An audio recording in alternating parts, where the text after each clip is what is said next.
Hello, this is Real History with Melissa, and today is Thursday, the second day of April, 2026, and I am here with Nick Hayes from Hayes Reviews, and we might be talking about Inverted World by Christopher Priest. So, how are you? I'm doing very well, thank you. Yeah, it's good to be back. Good. It feels like it's been a real long hiatus. Yes. So, you Yeah, want to it's share any of your adventures or well, I anything at will a all? bit. Yeah, Okay. because I know you mentioned me on one of the other real histories. We went over to Vietnam to visit family and have a nice holiday break, and then as I was standing in the queue to check in for my return flight, a very polite air hostess, I guess she wasn't an air hostess, but staff member working for Qatar came and told us that because Israel started a war with Iran, so the flight might be cancelled and to come back in 3 hours for an update. And I was thinking, if a war started, nothing's going to have changed in 3 hours, lady. so so we stood around for 3 hours, and then sure enough, when the time came, they told us, yeah, come back tomorrow, come back in 24 hours. So yeah, I got an extra 2 weeks in Vietnam while I had to sort through getting a new visa and the bureaucracy and the form filling, and that was a quite an experience, I can tell you. Very hilarious, confusing, lots of disoriented travelers wondering what was going on and what they had to do to make sure they weren't arrested for overstaying their visas.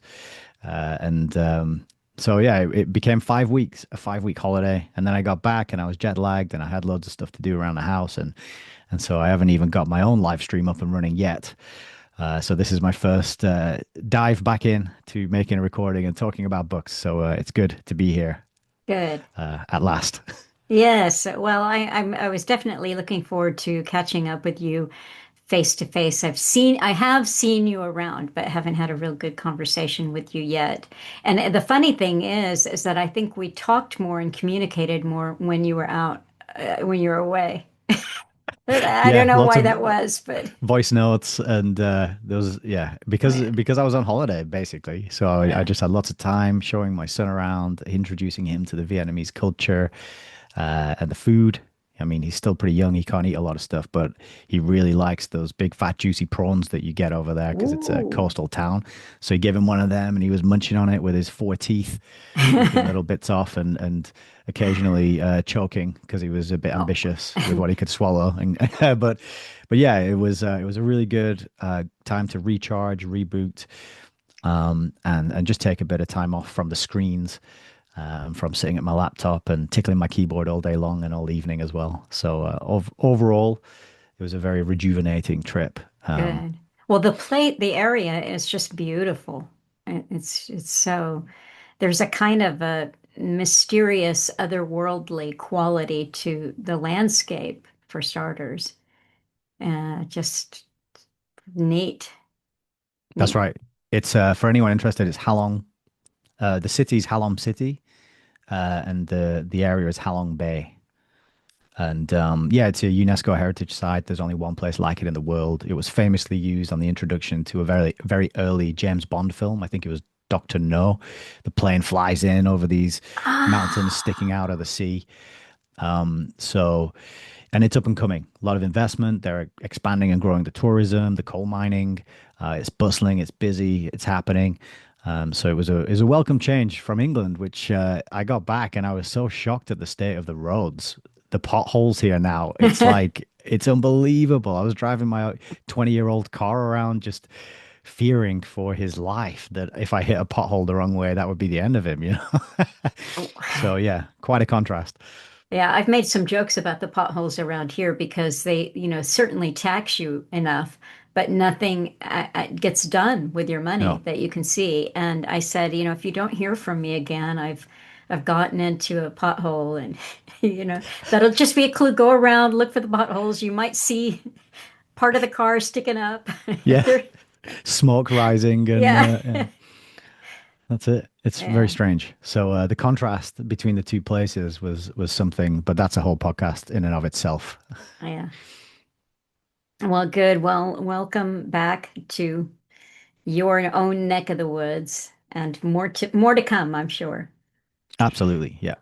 Now, okay, so Inverted World by Christopher Priest. I, as it turns out, had never read anything by Christopher Priest. I saw The Prestige, which was a good film. I enjoyed it. It was kind of odd, but and that's about a couple of dueling magicians. It's been years since I've seen it, but it was good. But I I have to say, I mean, I wasn't bragging or anything, but I showed my copy here to Nick this morning and I said, I made no notes in the margin. I underlined nothing.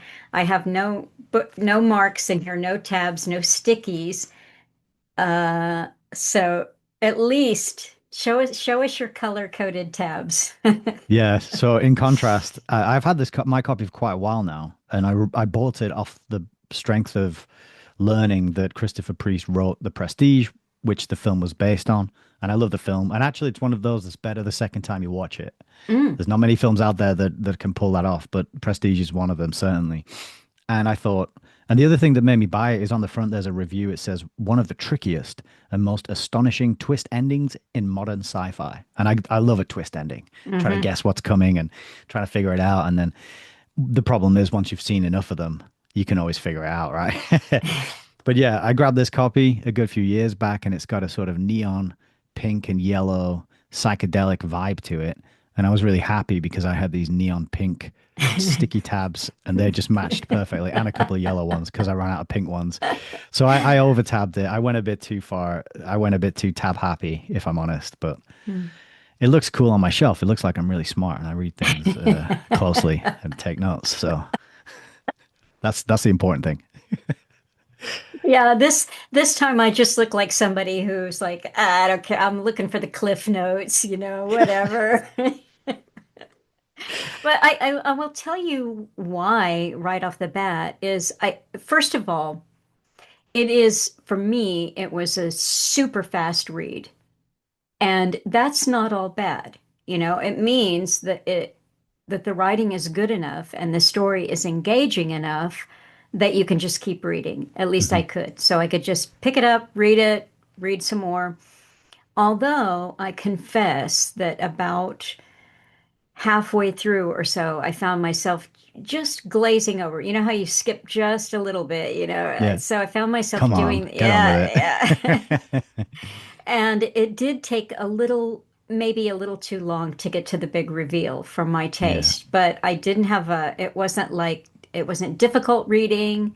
It wasn't Neil Stevenson where you're like, okay, I've got to get a dictionary and encyclopedias and I need to, no, it was all very straightforward, but it just was not important, Mm. It, That's a good I, way of putting it. Yeah, I completely agree. It's a easy to read to get through. You're not scratching your head. You're not puzzling. It's all spelled out.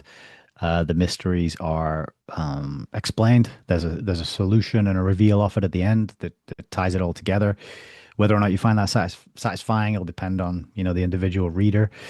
And I kind of felt like it's almost more of a maybe like an allegory or an Aesop's fable or something like that, because the characters are very one, maybe two-dimensional. Yeah, it's not complex. You're not seeing fully fleshed out human beings here, really. And the other thing is, I think it's a bit too ambitious for its size. I think maybe this would have worked much better over a longer format. And I think it's quite a visual thing. Maybe it would have been good as a series, a TV series, or maybe a trilogy or something where you could get that real character development, get invested in the people and the things that are happening to them. But it just whips by very quickly. Mhm. And, the main character, he's young and then he's middle and then he's adolescent and then he's middle and then so he's old. And you're just like, whoa. It goes by at a clip. So I totally understand where you're coming from and how that was your experience with it. Yeah, I mean, I think as far as like a fable, there was an element to it that, especially by the time you got to the reveal, it was very Plato's cave. Yes, I wrote that down in my notes as well. Yeah. Oh, It is good. definitely I got one somewhere. right. Yeah, I'll take that. Okay. Yeah. One mark for Melissa. Well, I was But going to ask you another thing though. Like because one thing that came out for me as well was a sort of one word theme, and I was thinking, would it be interesting to say if you boiled it down into one word, like a one word to describe the theme of the book, what would it be? And I don't expect us to get this right, but I thought it'd be an interesting exercise just to do for books in general. yeah, oh, that's a good I'm putting you on the exercise. spot now. Um, I think it'll pop into my head Yeah. perhaps here Okay. in a Maybe minute. we'll keep going. If something pops into your head, just shout it out. I've already got mine, but we'll see later. But yeah, shall I sort of introduce the inverted world a little bit, the Yes, setup and what's that's going great. on? That's great. Okay. Um, so the book's divided into five parts, and they kind of get shorter and shorter as you move through. And at the beginning, we're introduced to a young man called Hellwood Man, which is a great name. I mean, we've already had hero protagonist. I think this is arguably a little bit better than hero Hmm. protagonist. It's still a bit on the nose though. But yeah, this is Hellwood Man, and he is inside the creche, which is the word for the schooling system inside a city. And he's there, and he's coming of age, and he's about to go through this ritual, which marks his transition into adulthood. And this is a whole ceremony that's quite interesting to talk about in and of itself. But Hmm. once he goes through the ceremony, he enters the guild system. And this guild system is a major theme throughout the book because it oversees and controls the success and survival of the city that all the residents live in. And what it turns out is that this city is a moving city. And it is winched along and pulled along on tracks using these big cables. And this has to keep happening. And what we find out, or at least what the big intrigue is at the beginning, is why does the city have to keep moving? Why is this system put in place to ensure it never stops?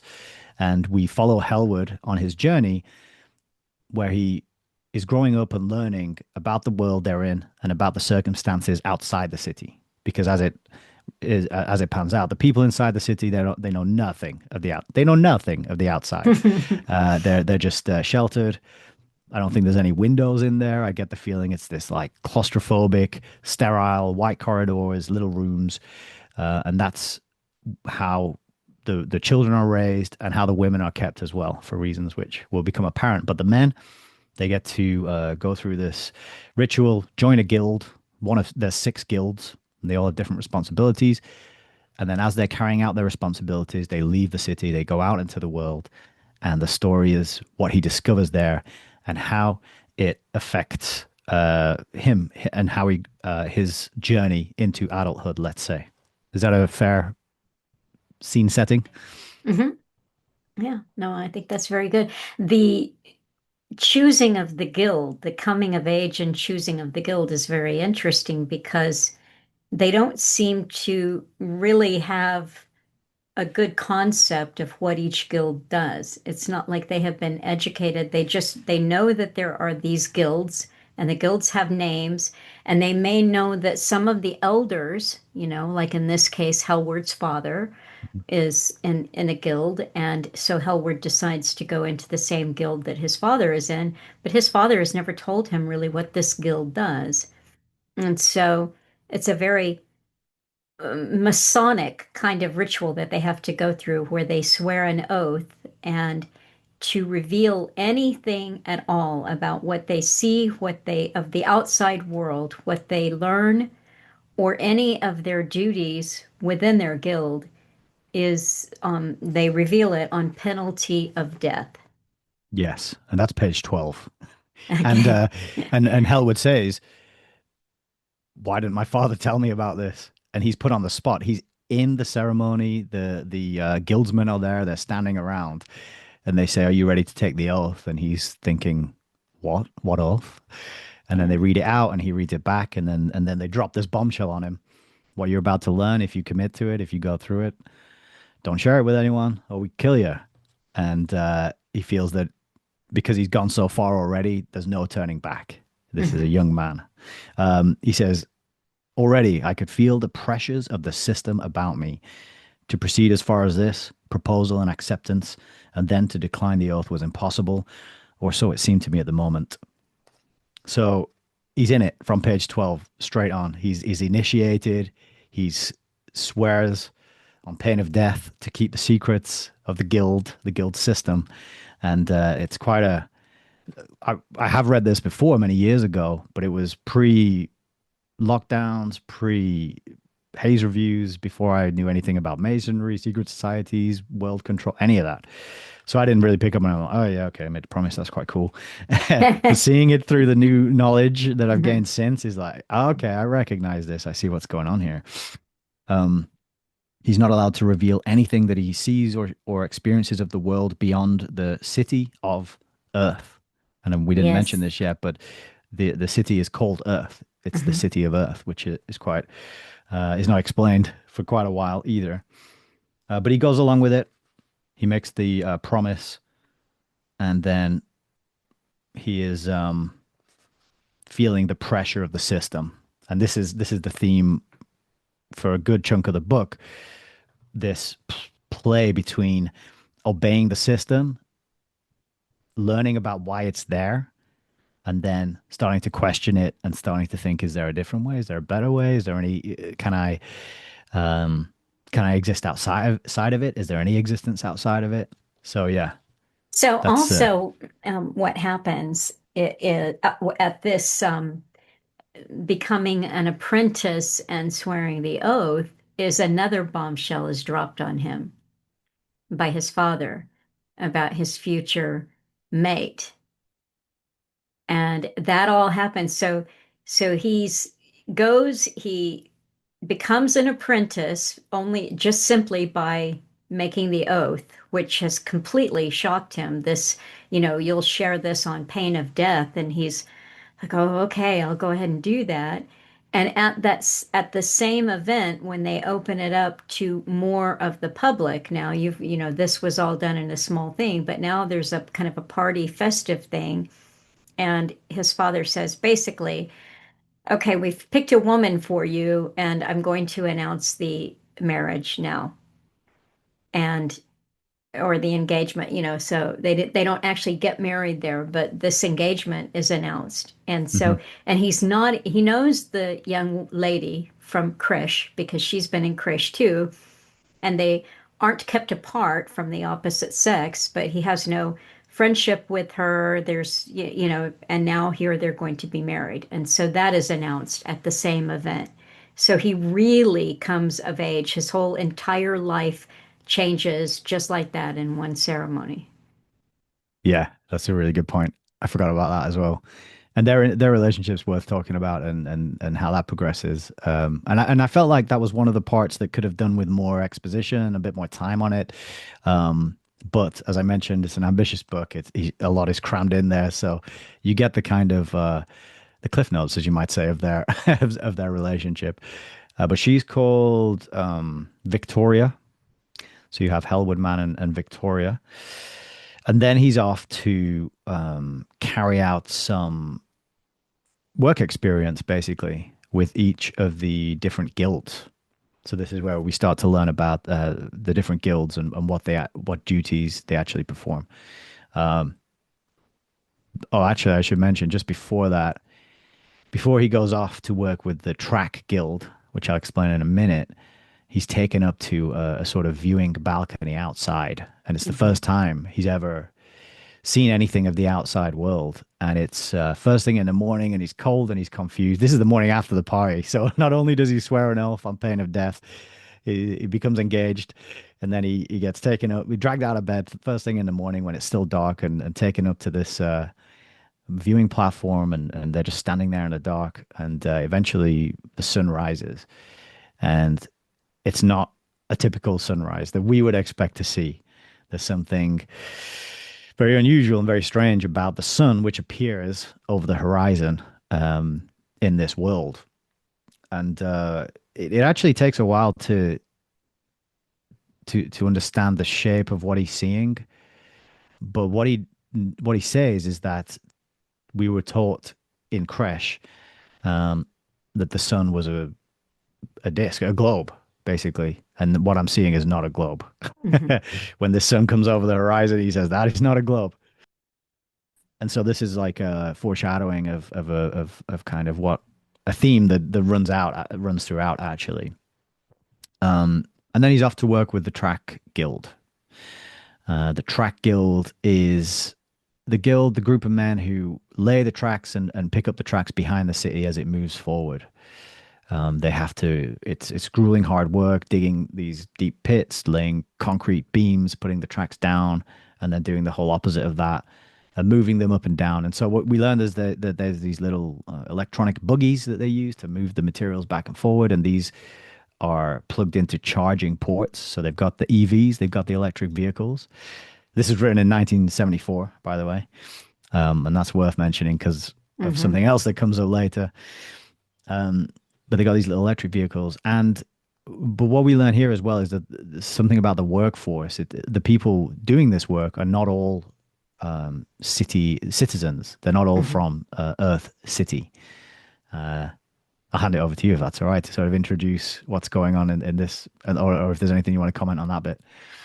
Well, I don't remember the name. Once he chooses his guild and he's out working, helping laying the track, his initiation into being apprentice is just bone crushing hard work. And he's working the people who are on the outside, who are not citizens of Earth City, are called Tooks. And Yes. Tooks are that they have different native homes depending on, I guess, all along the track that Earth City is being pulled. There are native encampments, and not a lot is said about them except we can see they are poor. They don't, most of them are subsistence. Their farming techniques are not good. They don't have implements and fertilizer to properly farm. So it's just kind of a subsistence living that they have. And we see this as the track goes along, and they're using different, crops of men, if you will, different tooks from different areas. It's kind of the same story over and over. Yeah. Extreme poverty that they have. And they also all speak different languages that are unrecognizable to. Sometimes it's Spanish, sometimes it's a mix of things that he's never been exposed to in his education, where it's a blend of a kind of an odd sounding Spanish. So these are the Tooks, these are the Mm. natives that they pass along the way. And there's a lot of anger, resentment, you could say, that the Tooks have against the people that are employing them. They're made to work just, incredibly long hours, and what they're doing, and people die. Tooks routinely die because the work that they're doing in securing the city with this cable system to the tracks is, cable snaps and breaks, and they have to build bridges to get across different bodies of water, whether it's a creek or a river or whatever, and people die.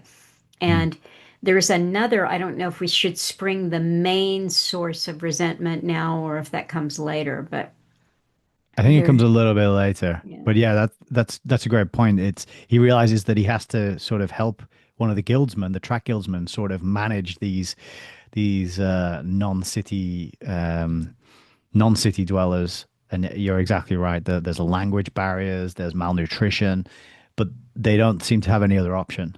And they get food, they get fed, but they're fighting, they're disagreeing. And this requires the intervention of another guild called the militia, the Mhm. militiamen. And these guys have crossbows, Yes, which and is they wade in and interesting. they use them as beating sticks as much as they use them to shoot. Right, you can fold it down and then use it as a truncheon, whack Mm. people over the head. So Hellwood gets embroiled in a skirmish between the Tooks and the militiamen at one point, and he manages to help the uh, the other guildsmen from the Barter Guild. So this is another guild who go out ahead and find these encampments to make the deals with the local inhabitants for them to come and do the work. So that's another guild. I think we've ticked three off. And you mentioned bridges, so the Bridge Guild, Hmm. that's yet another one. And so far, we know at the beginning that Hellwood's going to be going into what's called the Futures Guild. And this is interesting. Something I mentioned to you, I think, in a chat is once you pass your apprenticeship and you become a fully fledged guildsman, you then get the name of your guild before your last name. That's how people refer to you. So there's a man called Futures Denton, and that's the Hmm. guy who shows Hellwood the strange sunrise in the morning. So what I noticed was this would mean that once he's through his apprentice, he becomes Future Man. Instead of Hellwood Man, he's now Future Man. He's kind of Hmm. this ties into the themes of the new man and the reinvention of man as well. So that's quite interesting. But he has these experiences of these different guilds. The Bridge Guild, yeah, they have to plan and prepare the building of bridges to get over these bodies of water, these rivers typically that they come across. And this is really the first part of the book. He's having this work experience. He's in the militia as well for a little while. He doesn't get on with them. They're all kind of base ruffians, and he can't really fit in. He's just fine with them. He doesn't really tell us much about the time there. Um, but what we get is his return to the city, and then this tension between Hellwood and his wife, or I don't know if she's his wife at this point, but they have a place, they have a room together. They come back, and it's funny because when their relationship starts, they're very close, they're very tender. They kind of make plans together, and they're sort of optimistic about the future because she tells him that because of her marriage to him, she's going to have more options and control over her life now. Had she not been married to a guildsman, she would have just been expected to wash the dishes and have babies, basically, in the city. That's what the city would have expected of her. But she's sort of elevated through Hmm. this arrangement. And it means that she can work in research areas. And she tells him about the food in the city, Hmm. which is all synthetic.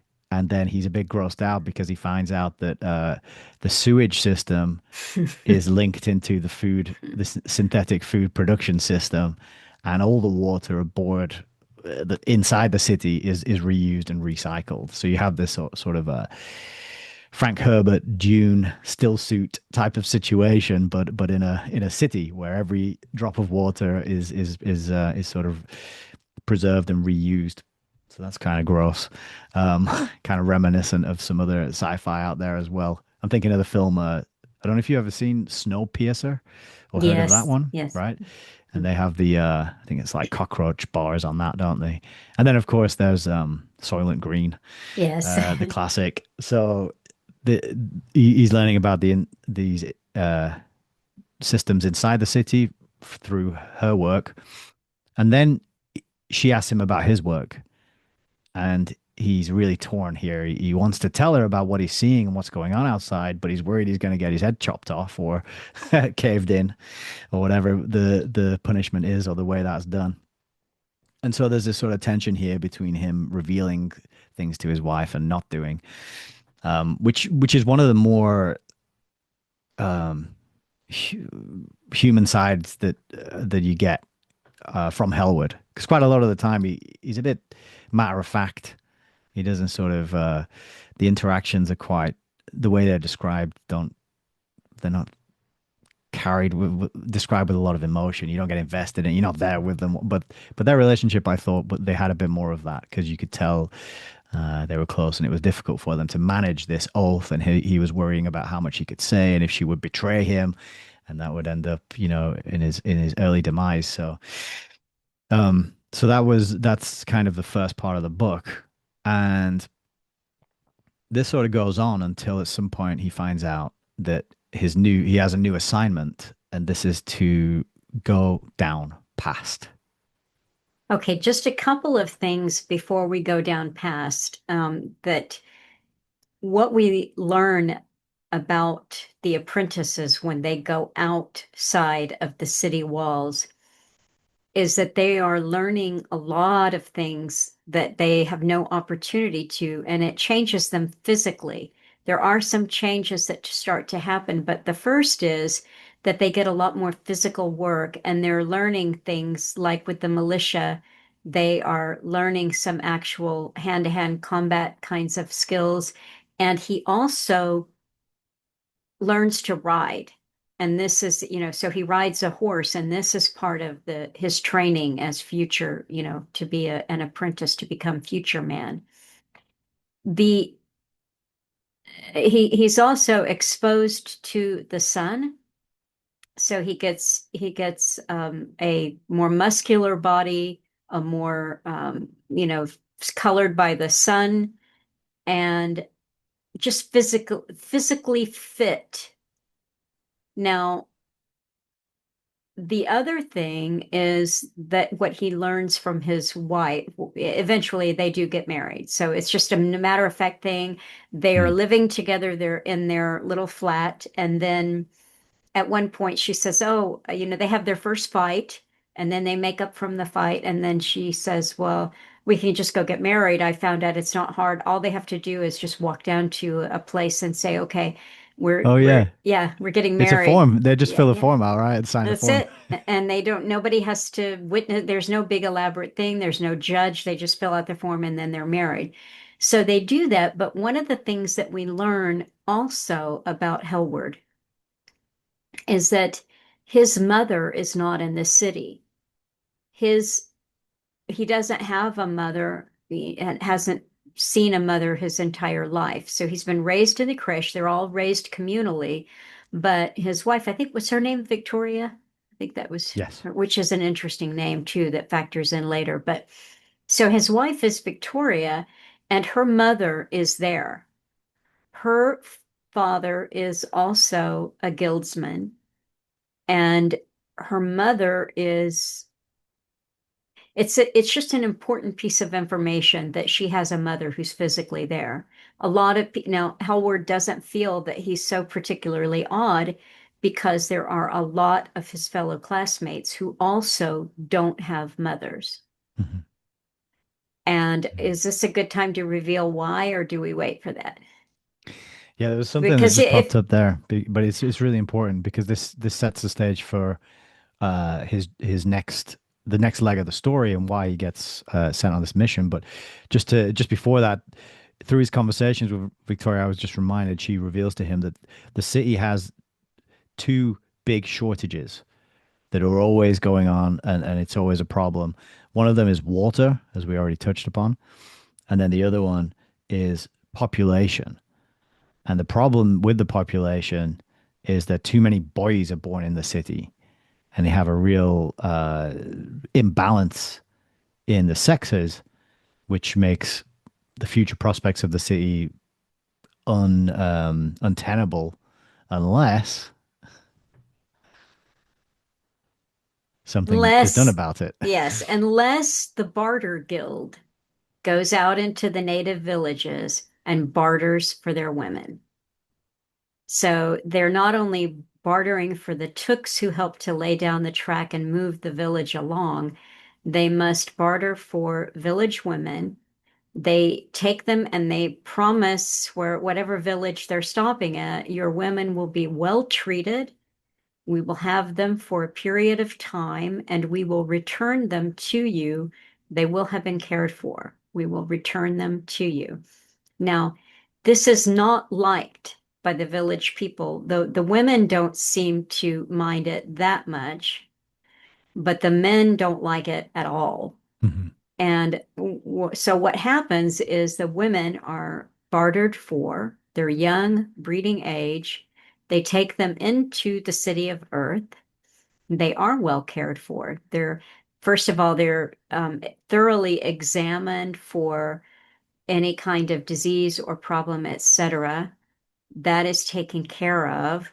They're basically set up with their own apartment, I guess you could say. And then they are visited by the men of the city of Earth, and they become pregnant and they have babies. And at a certain point, they are returned to their own village.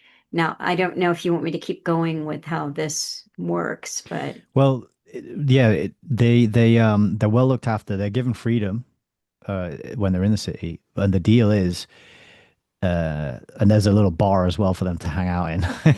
And the deal is if they have a girl, the girl stays in the city. If they have a boy, they can take it or leave it. Literally, they can leave the boy in the city or they can take the boy with them when they go. But they always get returned back to their villages. Yeah.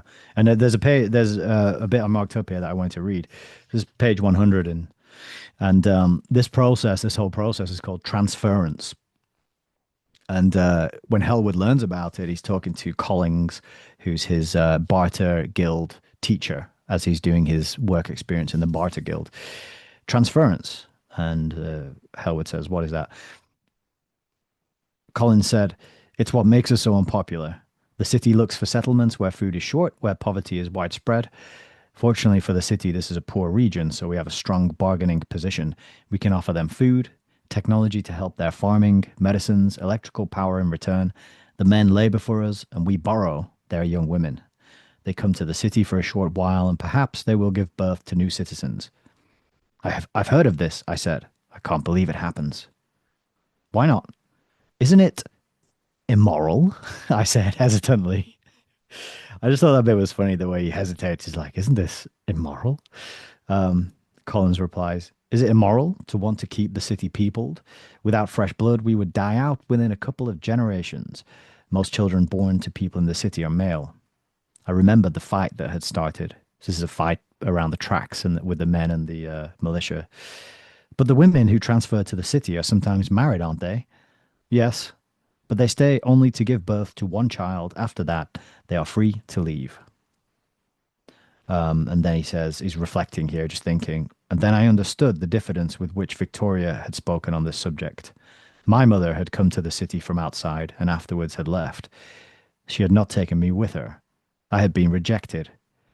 But there was no pain in this realization." So he recognizes that it's an immoral setup and structure and way to do business, but he kind of puts that to one side because of the necessity of keeping the city alive and keeping the city going, and his growing understanding of the system in which and why it's in place and what it does. So yeah, I just thought I'd read that bit. What did you want to add next? Well, I was just, before he goes past the city is always moving towards something that is referred to as the optimum.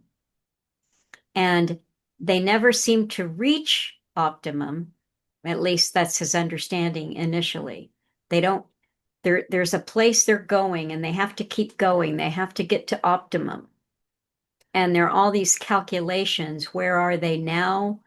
And they have to return way, what is it, down past or way Down past? past. Yeah, down Yeah, past. down past. Yes. And which is an interesting part of Hellward Mann's name. Now, one of the things that he notices about his father, he's never been particularly close to his father, and his father had expressed more pride in him at the time when Hellward took his oath and became an apprentice, and the engagement is announced. But for the most part, his father is always off doing some future business, and they have very, very little contact. Now, the other thing to mention here is that time is not measured in the way that we measure time with Right. days or weeks or months. Time is measured in miles. Yeah, and actually the first sentence of part one is, "I had reached the age of 650 miles." So the thing that is the first thing that becomes confusing to Hellward is, well, the miles have a look to them. If you're 650 miles, you look a certain way. You're young, but you're just about to reach your manhood. That's 650 miles. And what he observes is that people that he sees primarily will start with his father, who does work that he doesn't really understand yet because he has not been outside the city to participate in this work. They age in a different way at a different rate from those who stay inside the city. So he knows that his father is a certain amount of miles old, and yet his father looks much older than one who would be that many miles. And on one trip in particular, his father returns from being outside the city, and he has aged by, what seems to be maybe thousands of miles in a period of time or a period of miles that it would be impossible Hmm. to physically age at that rate. So this is one thing. Besides the weird shape of the sun, there is a passage of time that seems to be different for people within the city walls and people without out or outside of the city walls. Yeah. And that's mentioned it, quite a few times, but in passing. It doesn't make a big deal. He just looks a bit old at first.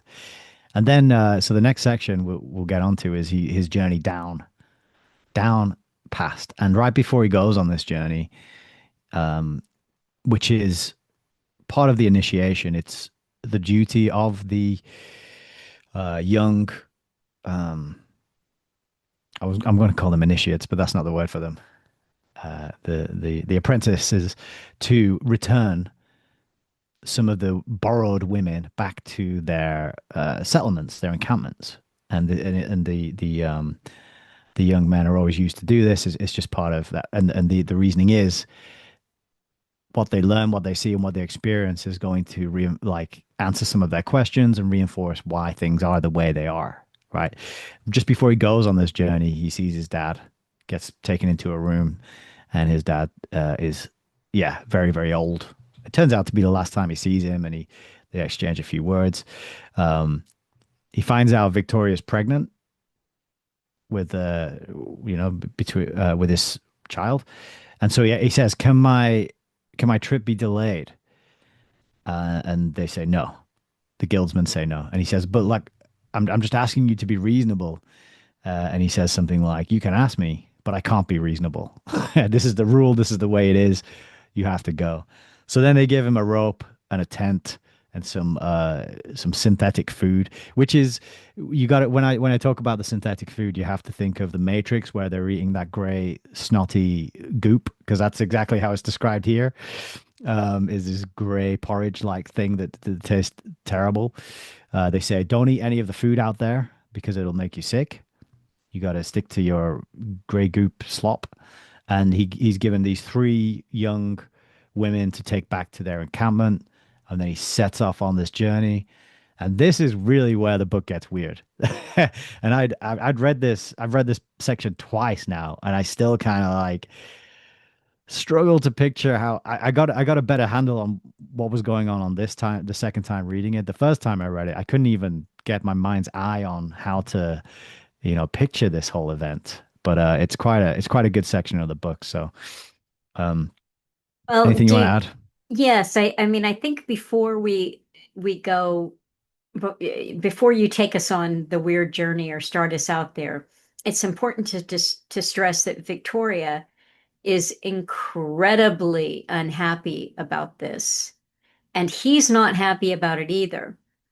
But he assures her that he's only going to be gone a few days. Right. They've seen the So map. They know where the right, settlement is, and he says 10 days or something like that, I yeah. think. So they do have days and weeks in that way, but their age is still measured in miles. So they do talk about, he said, I'm only going to be gone a few days.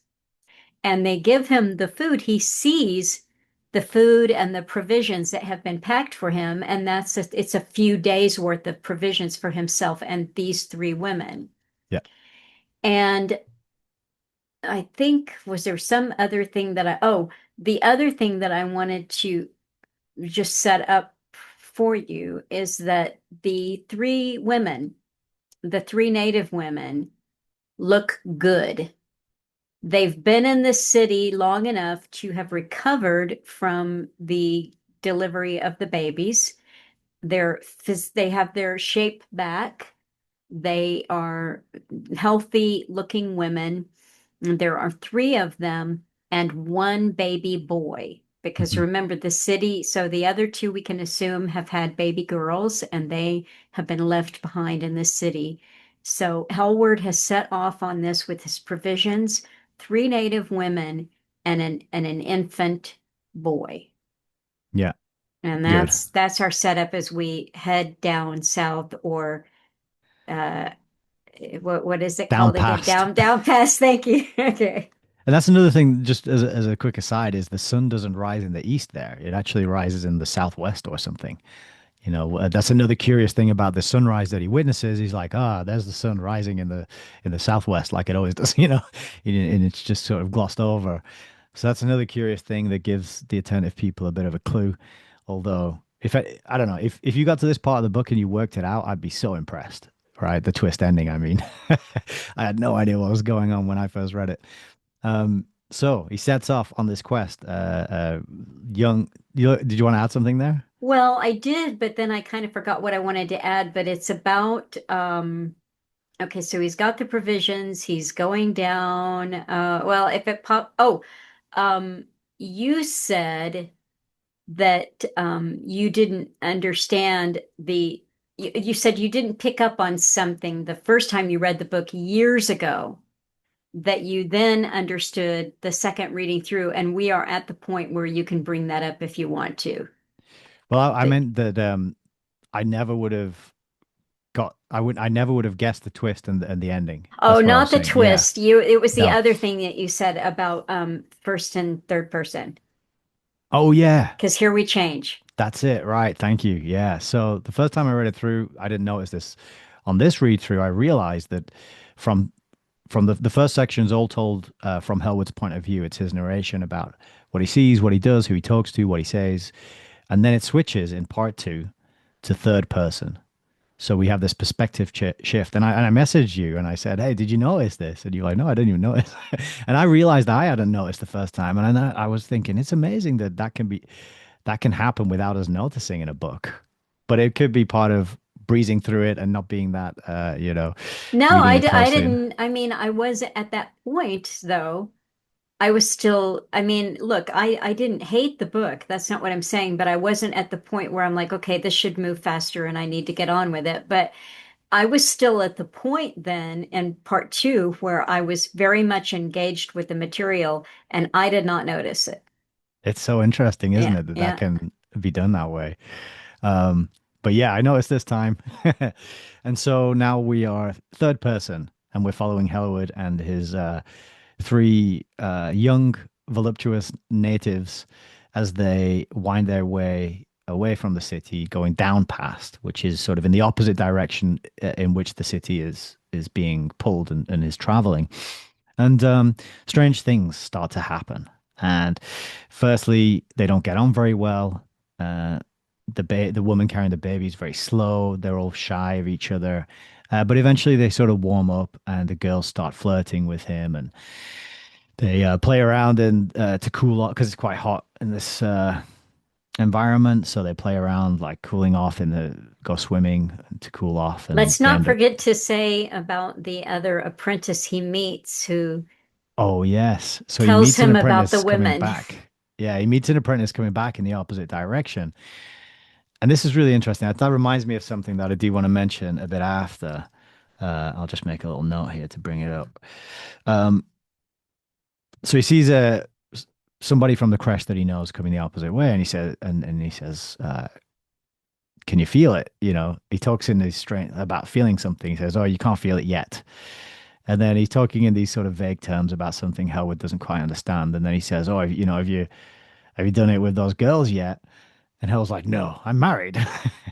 Because he's clearly born with a moral compass, right? He questions the morality of the whole transference system. And he says, "No, I'm married. I wouldn't do that." And then he says, "Well, you better get on with it, right? You better do it soon." basically is what it says. Wink, wink, nudge, nudge, and then he carries on walking back to the city.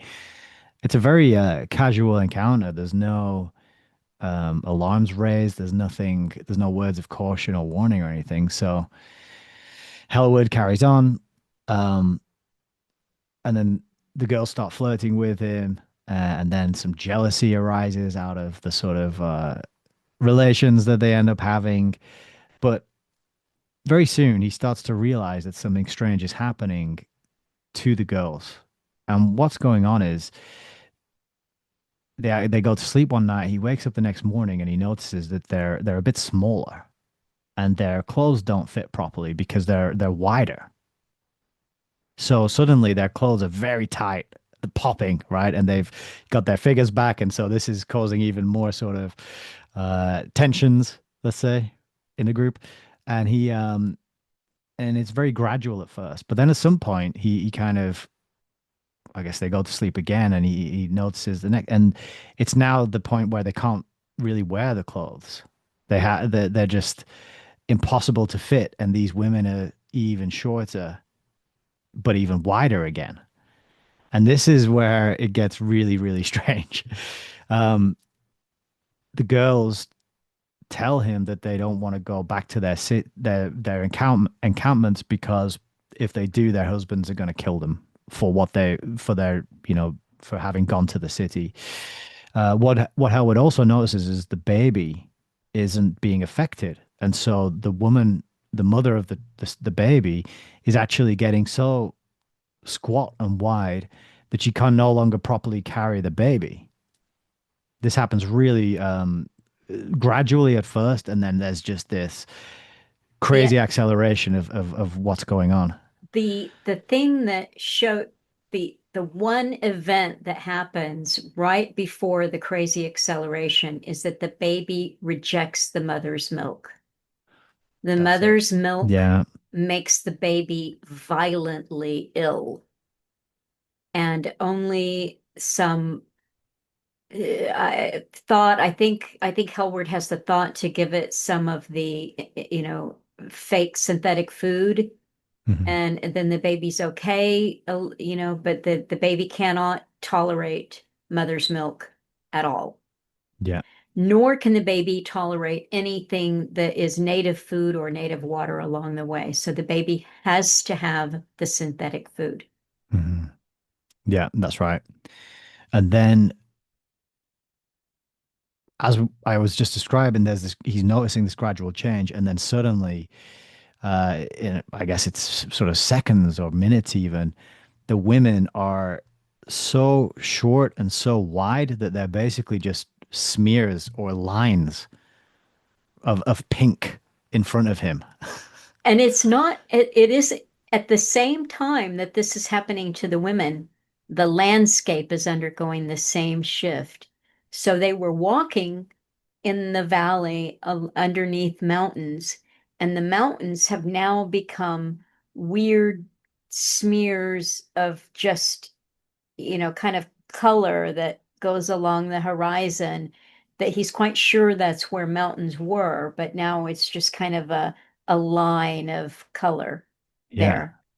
And then on top of all this distortion in what he can see, there's this sort of what he calls a pressure pulling him in the direction that they were walking, so pulling him southwards away from the city. But at one point he describes that the ground almost becomes like a wall which he's being pulled down on. Although he's not down, right? He's kind of standing on the ground, but the pressure is sort of working against him. And so he pulls out his trusty rope and grappling hook that they gave him in his provisions, and he hitches himself onto something. And then he just spends a wild few pages battling with this distorted landscape and this insane pressure, which seems to threaten to. I was kind of imagining it like a gravitational vacuum sucking all the air and an atmosphere into it, like you see on the space films, where a window gets broken somehow, and then all the air gets sucked out, and this is how I was kind of picturing it. But the key thing that happens is as he's looking around and trying to make sense of this, he looks up and he realizes that he can see the whole world. and this is how he describes it, is I could see the whole world, and he sees for the first time the shape of this inverted world.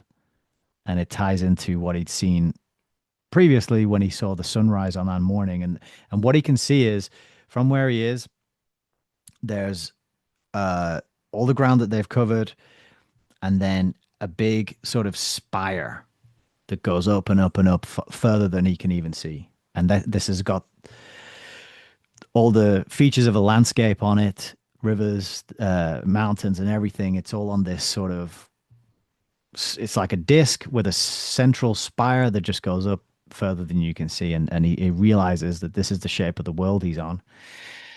And he can see all of it from this vantage point where he is. And the women by this point, I don't even think they get mentioned again. They're No, and just this is an interesting thing too, because I did read that a couple of times to try to understand what had happened.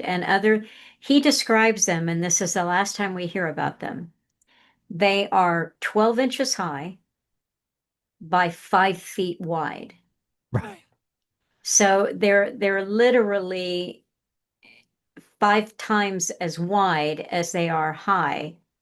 And I don't think there's no clothing on them now because the clothing wouldn't fit. They're just, but they don't look human. There's nothing human left. No. And at some point, the baby is abandoned. So we don't hear about the baby or the native women ever again. And so we are left. The strange thing, all I could think at the end of reading it is I just asked myself a question. Why bother with this ritual of taking the women back? Because it must always be that way. So, in other words, it just to clear their conscience and say, oh, we're holding our end of the barter, we're taking them back. Does something happen to the women that we don't know? That they are able to assume the shape that they always were. See, these are questions that are never answered. Hmm. Do they actually make it back to their village? What happens? But I think one thing that we can know for sure by the time we get through the whole exercise is the baby is never okay. So whatever No, I happens to agree. the women, the baby is never okay. I agree. Yeah. I think part of the ritual, part of the stage is it's kind of like a, it's almost like a final farewell almost. It's almost like okay, you can have a bit of fun before you realize what this is all about, and you really, this is your real initiation. There's a ceremony and say the words and stand in the serious room in the white circle and do all that stuff, but it's like this is the point of no return because you're going to experience it. Um, and yeah, I noticed that as well. I picked up on that. The baby never mentioned nothing, and can't because the logic, if you can call it that, is that the things of the city are affected one way and the things not of the city are affected another way. And because the baby rejects the milk, we understand the baby is of the city, being born there. And so the baby must experience and see and go through whatever Hellwood goes through because he was born there. And Hellwood, being a young, strong man with a grappling hook, manages to sort of claw his way back towards where the pressure is less, back towards the city, and back in the direction he'd come, to an area where it's calm again. Baby obviously can't do that, so who knows? What happens to this baby? It's never mentioned, as you said. Um, so tying into these themes of population and almost immigration is almost touched upon with this importing of women because the population's falling and we need to bring people in to keep it up and keep it going. Quite a and this theme makes sense when you find out a little more. You get to the end, especially when you sort of see the truth of the world, let's say. So the baby is no more, and Hellward. What it Yep. made me think of was China's one-child policy and the favoring of boys. So, and when China had that policy in place, abortion was the way they dealt with it. That, it was abortion and also, um, well, the favoritism here, they don't have that. It's simply there's some kind of uh, just hypocritical thing that we're doing the best we can. We've bartered for them, we've given them medicine and fertilizer and seeds and implements, and now we're going to return the women to them. But of course, it's hypocritical because they know every one of these people who has done this journey knows what happens, and they also know that the baby boys are of the city and will not survive Mm. outside the city. Hmm. So it's a very strange ritual of pretense. We're going to Yeah. pretend that this is going to be okay, and the baby and the mothers live happily ever after. Very weird, but not addressed again. Mm. Yeah. That's why it makes me think of this event as the real initiation, because does he is the person gonna one is the initiate gonna survive? Two, is the initiate gonna come back and blow the horn and the whistle on this, and what is really going on? And we find out he starts making his way back. He's exhausted. He's confused. He notices that as he makes his way back, the ratio of the landscape starts to be what he expects. But he finds areas of the landscape that the city has been through that he was working on the tracks. The city is now past that area, but he remembers the gaps of the chasm where they built a bridge to be huge, and now he can basically just step over it. It's a tiny little crack in the ground. It's no problem whatsoever. And so he starts to be very confused because things are returning to their normal proportions, but places he's been before are still much smaller and distorted. Then he comes across another apprentice coming from the city, a couple of women in tow.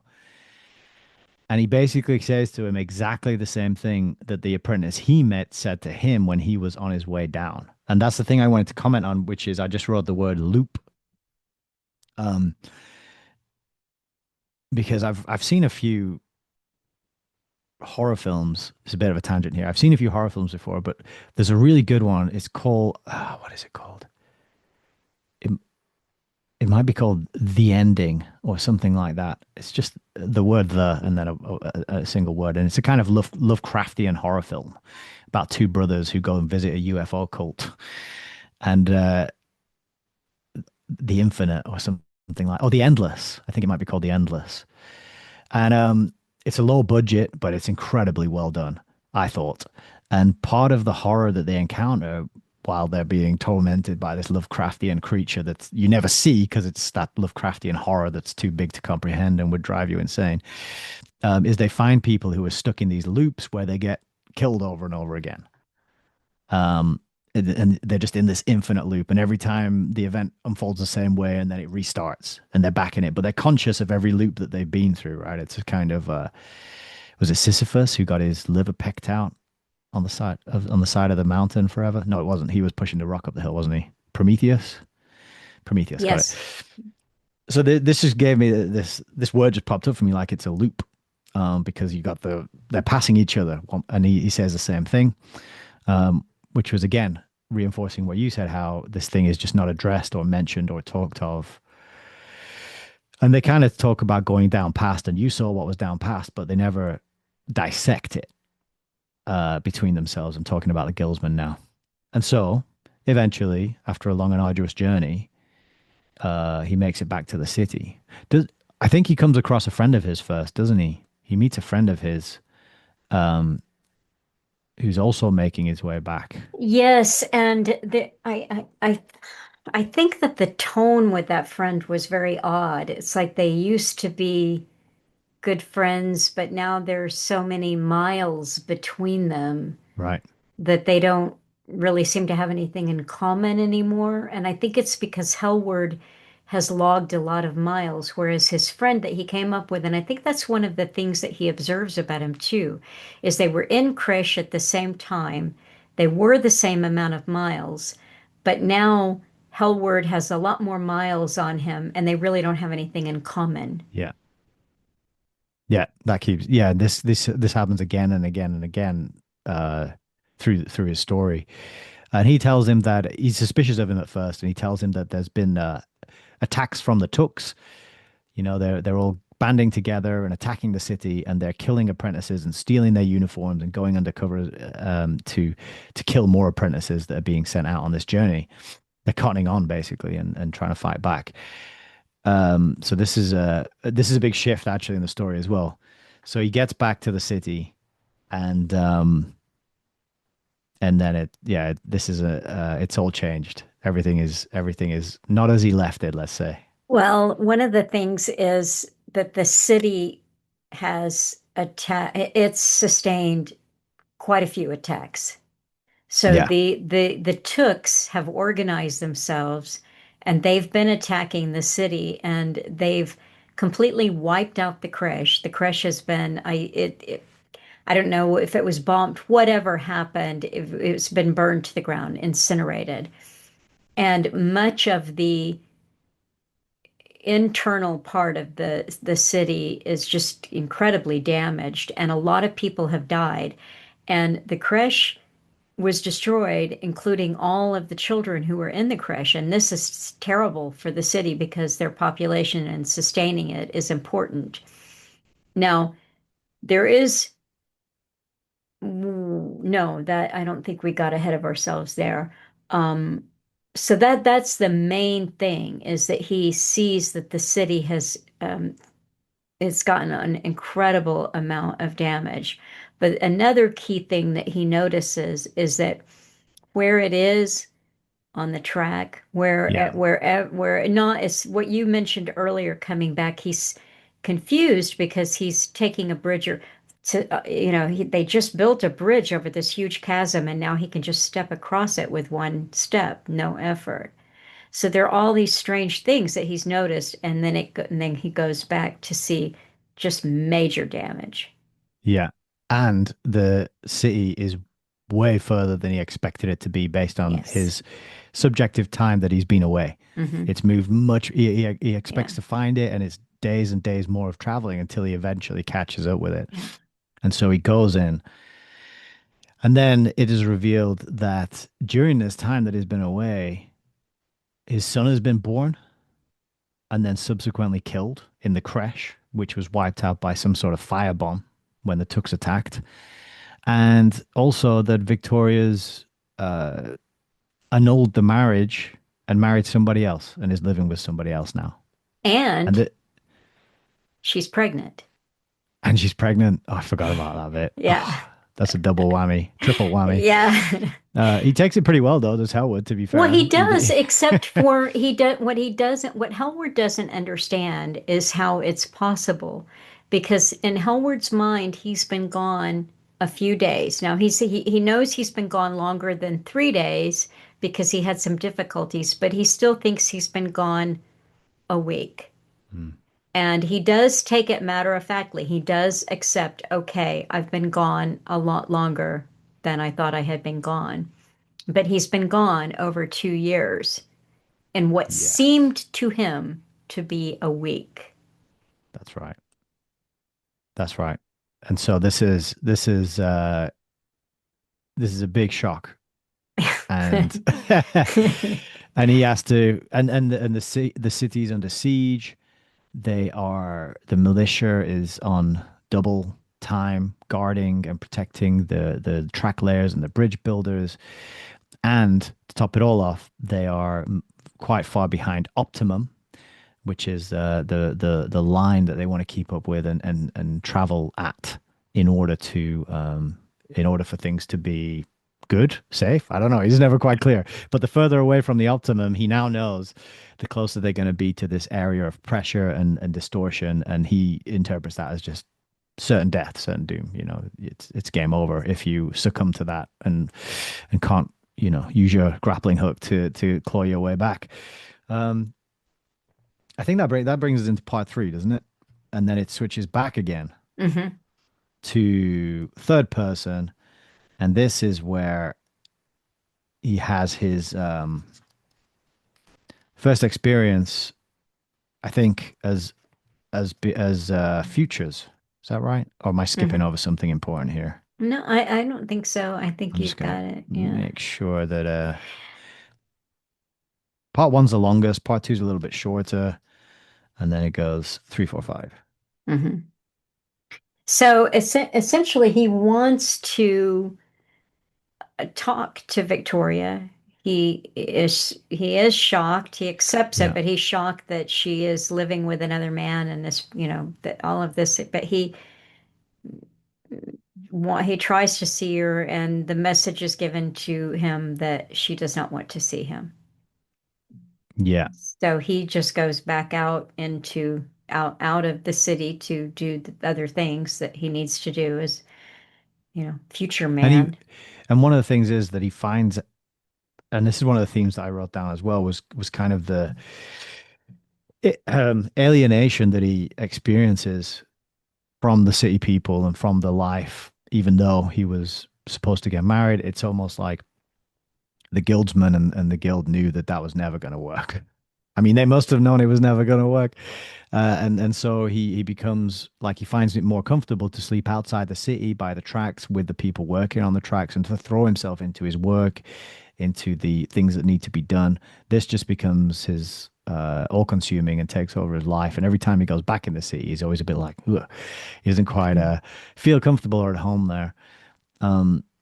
And eventually he gets he's working on a really important project. I can't remember if it's a bridge or something, but he gets told to I go and think visit. it's Is it a surveying, bridge? Or map making. surveying? Yeah.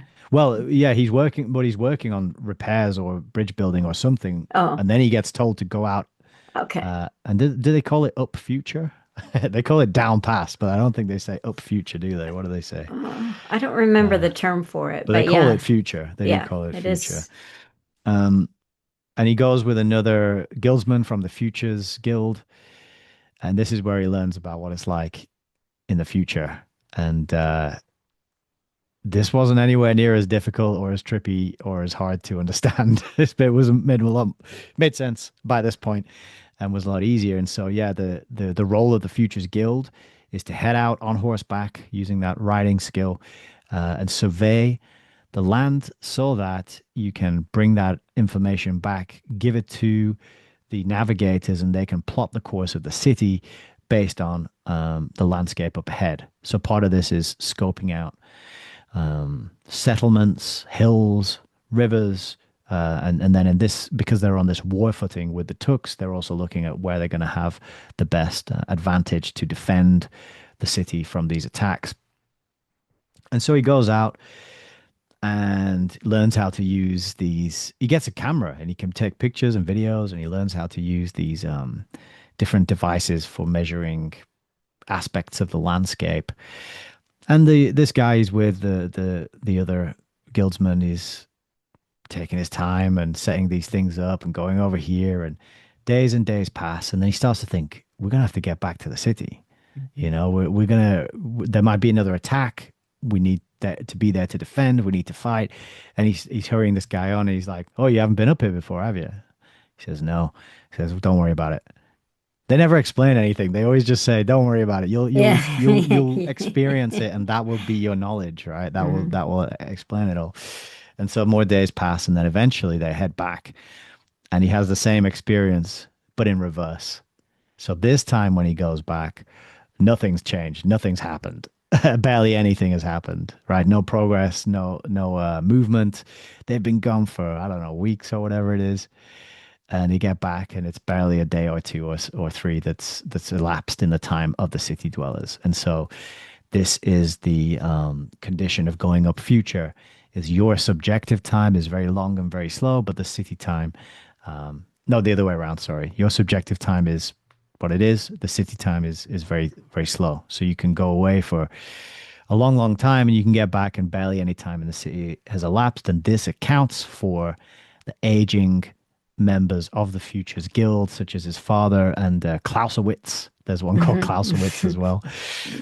And then it also is what Hellwood experiences because he starts aging faster than the other people, and the people he grew up with who are not working on futures.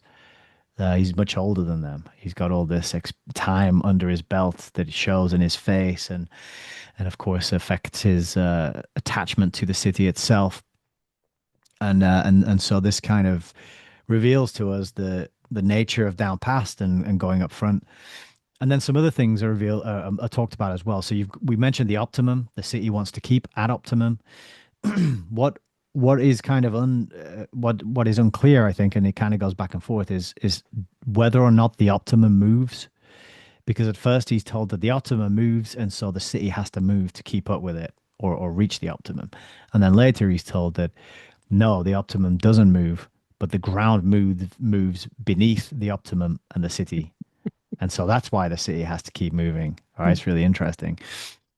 Um, and then the next thing I was going to talk about is while he's out there, he's got all, it's peaceful, it's chilled out, he can take his time, all this leisure time to kind of enjoy the nature. And he starts thinking back of everything he's learned. He thinks back to his education. And stop me if I'm skipping over anything, but he realizes that during his education, they taught him what he needed to understand the reality of the world, but they didn't tell him how the world was. Hmm. And then while he's searching through his memory, he realizes that he has been shown the shape of the world before, but it wasn't explained to him as, this is the shape of the world. I've got it, actually drew it on one of the pages here. It's explained to him as through the language of mathematics. And I'll just read this bit as well. This is page 199. And he's trying to put everything together that he's been told and he's worked out so far and he's experienced. And then he has a little spark of memory, and it's a graph. He says one graph in particular had been discussed in great and onerous detail. It showed the curve of an equation where one value was represented as a reciprocal or an inverse of the other. The graph for this was a hyperbola or hyperbola. I don't know how, I'm not even sure how you pronounce that, but one part of the graph was drawn in the positive quadrant, one in the negative. Each end of the curve had an infinite value, both positive and negative. The teacher had discussed what would happen if that graph were to be rotated about one of its axes. I had never understood why graphs should be drawn, nor that one might rotate them, and I'd suffered another attack of daydreaming. But I did notice that the teacher had drawn on a piece of large card what the solid body would look like should this rotation be performed. The product was an impossible object, a solid with a disk of infinite radius and two hyperbolic spires above and below the disk, each of which narrowed towards an infinitely distant point. In the indirect manner of all our education, that day I had seen the shape of the world on which I lived. And in case that's too hard to imagine or you didn't do very well at maths, I did draw a little diagram down there. Does that? Oh, yeah. You've Yes. got the little rotation at the bottom. So if you imagine that rotating and filling out as you go, it's like a spinning top. Yes. That's how eventually what I was like, oh, this world, they're on a spinning top. Got it. On Yeah. page 199, two-thirds of the way into the book. Yeah, no, that's good. Um, and so you can imagine that the city is on this uh edge of the spinning top. He went down past it, and it's crawling up with Hmm. the surface moving below it, and he went down past, and that's why he started to stretch to infinity, and he saw the spire of the Hmm. world ahead of him.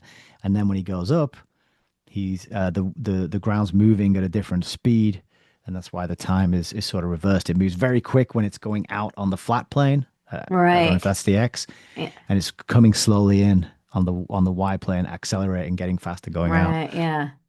Oh, that's cool. I like that. That's a very helpful image there. Yeah. And this is the shape of the sun when he sees it standing on the balcony in the very beginning when he takes him out. He describes it as a kind of a Hmm. disc with two spires, one on the top, one on the Hmm. bottom. And so things are starting to make sense finally. Yeah, and that is another thing too. He said that in the creche they studied hours and hours and hours of military strategy. And he never understood why they would need that. It was just kind of this weird abstraction. But then, of course, when he's outside of the city, all of this theory of warfare comes together in his mind, and it's something that he can actively use. So, I I marked that page up because I thought it was funny that this is how history is taught because it's similar to how history is taught here. Names, dates, battles, who won, who lost, right? mhm. Allegedly. But he says that the histories were taught exclusively about Earth planet. Much of what we learned concerned military maneuvers, the transference of power and government from one state to another. Um, I formed an impression that I should not care to live on Earth planet, as most of its existence seemed to be a series of disputes, wars, territorial claims, economic pressures. The concept of civilization was far advanced and explained to us as the state in which mankind congregated within cities. Yeah. And then he says, civilization on Earth planet was equated with selfishness and greed. Those people who lived in a civilized state exploited those who did not, because, of course, in the artificial environment of a city, you can't maintain it unless Mhm. the peasants are growing the food and shipping it into the city. There were shortages of vital commodities on Earth planet, and the people in the civilized nations were able to monopolize those commodities by reason of their greater economic strength. This imbalance appeared to be at the root of the disputes.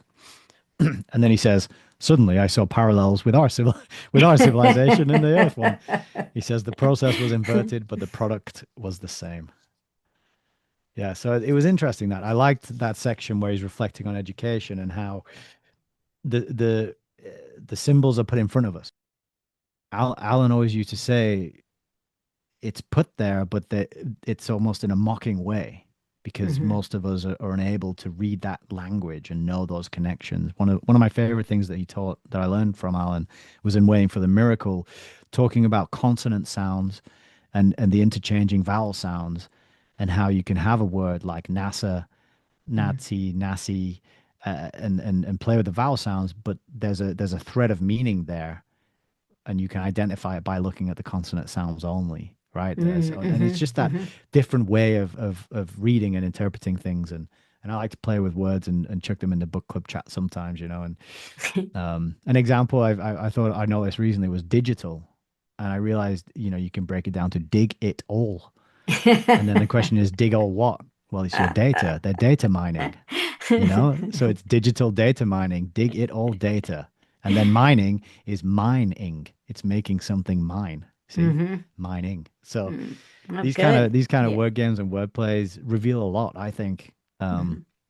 And it was curious that he had that was put in there, that he made that. Oh, they did tell us, but they didn't tell us, right? They showed us, Mhm.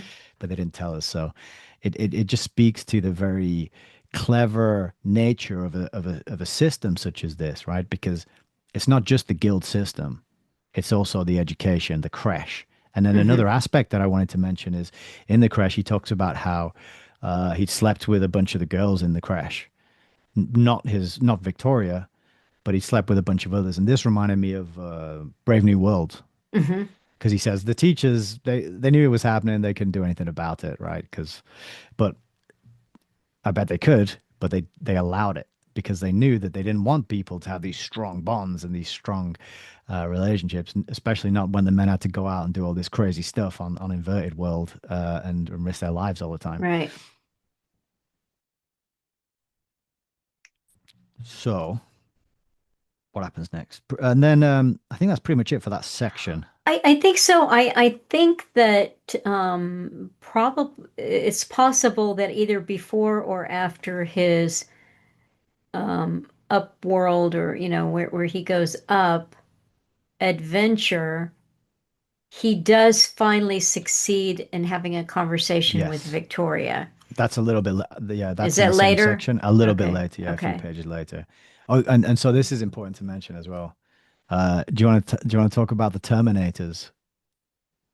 Yes, yeah, go ahead. I mean, the Terminators are people who want the world to stop moving? Is that's Yeah, basically they who want the to Terminators, terminate yeah. the forward progress and Yeah. this need to just let's stop moving the city. Let's Let's stop progress. yeah, let's stay here. You know, we got Yeah. what we need. We can settle in Yeah. one place. We don't have to keep moving all the time. So so what he discovers when he finally talks to Victoria and she explains how hard it was for her to be without him, that what else could she do? Because it was told to her that he was gone. He was gone. And so she said, what could I do? So she went and had the marriage ended, and then she took up with somebody else and had their child. And also, she touches on very briefly, without revealing too many of her emotions, but the how difficult it was for her to lose their child in his absence. So there's that. But then she lets him know that she is a Terminator. And so there's a complete disconnect when the two of them talk. He is, can't, he knows he can't reveal too much about what he's seen on his journey. And she doesn't understand what he tries to show. And she says, we just need to stop moving. We need to settle in a place and stop moving. And he cannot reveal to her why that can't happen, except to say that can't happen. We have to keep moving. Our lives depend on it. And so they are at a and she's also become an embarrassment to her own father Yeah, in that's right. particular because her father is a guildsman. And so she has ended the marriage, tells him it's impossible for, and they realize it's impossible for them to be together again. And she's a Terminator. She's got Terminator sympathies. And they're kind of like, I don't know, what would you call them? Like a terrorist cell?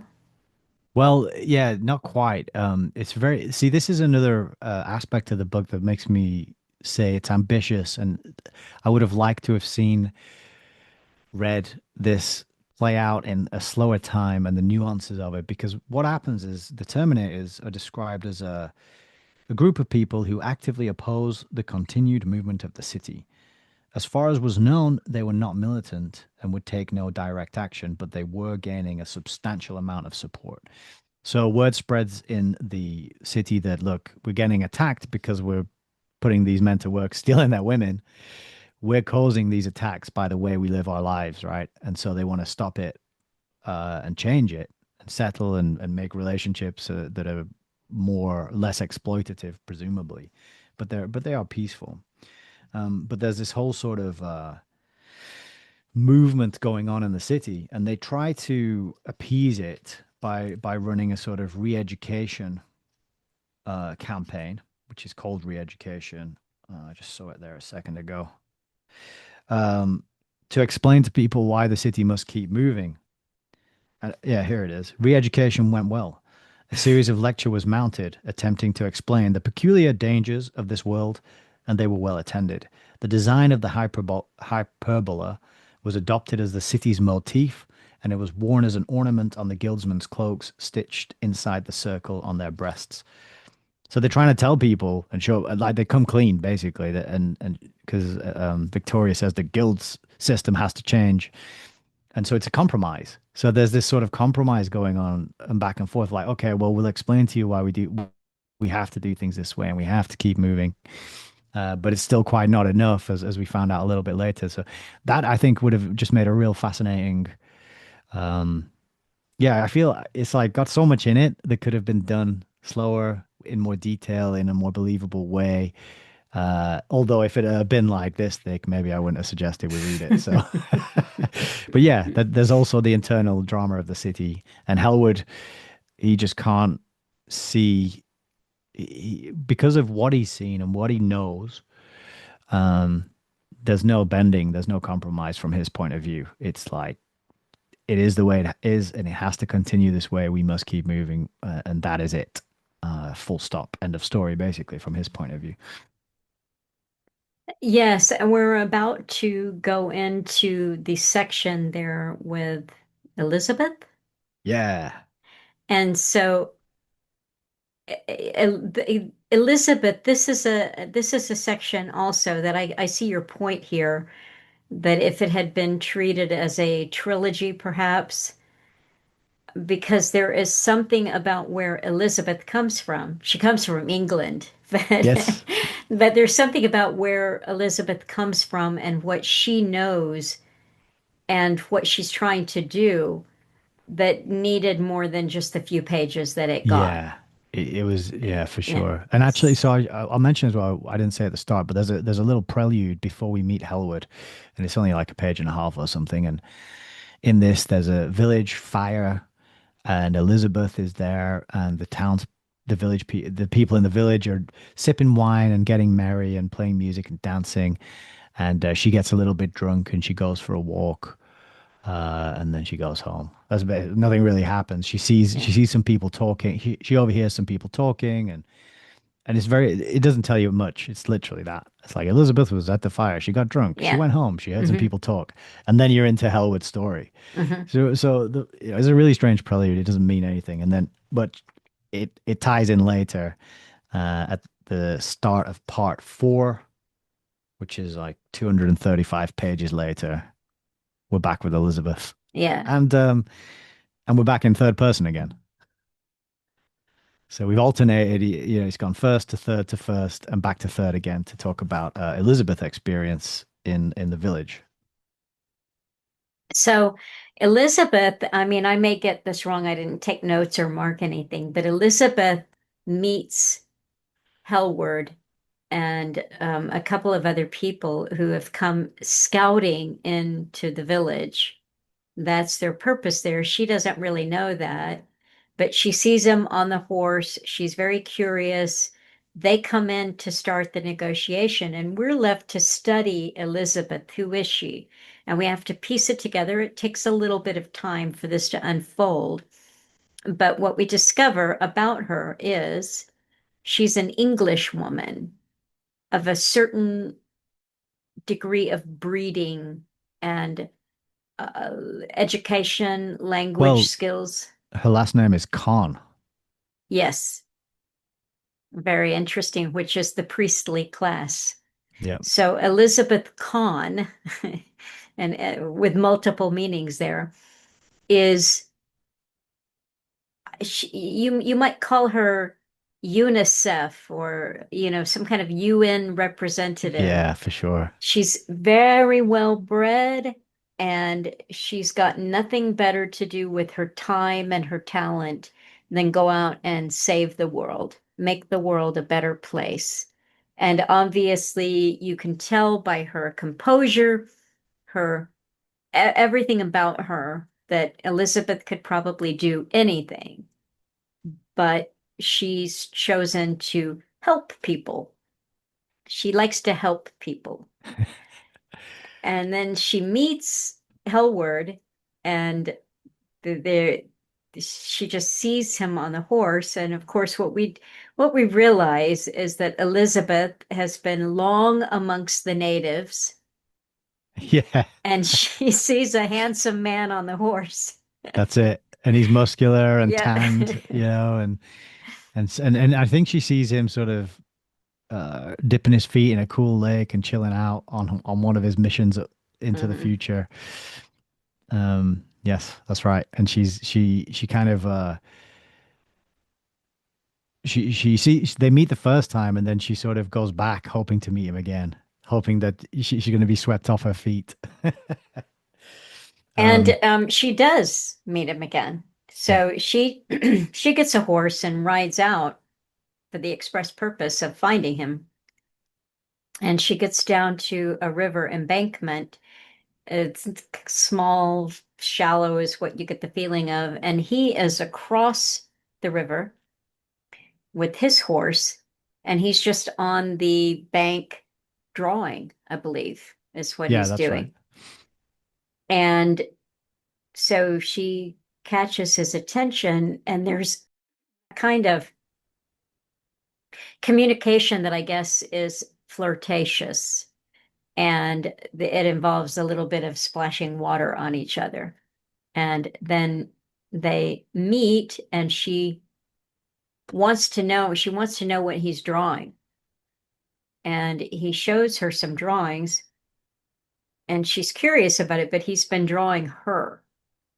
One of the drawings is her and a horse, but she doesn't know that because what she sees is a very tall, impossibly tall, skinny humanoid, sort of female humanoid creature and an impossibly elongated horse. with a spinning top in the sky. Yes. Yeah, her story is interesting. And so she kind of becomes infatuated with her when she knows he's not like the natives that she's been living among, right? And then she engineers a little plan to find out more. See, this could have done with a lot more time, like you say, to explain and explore.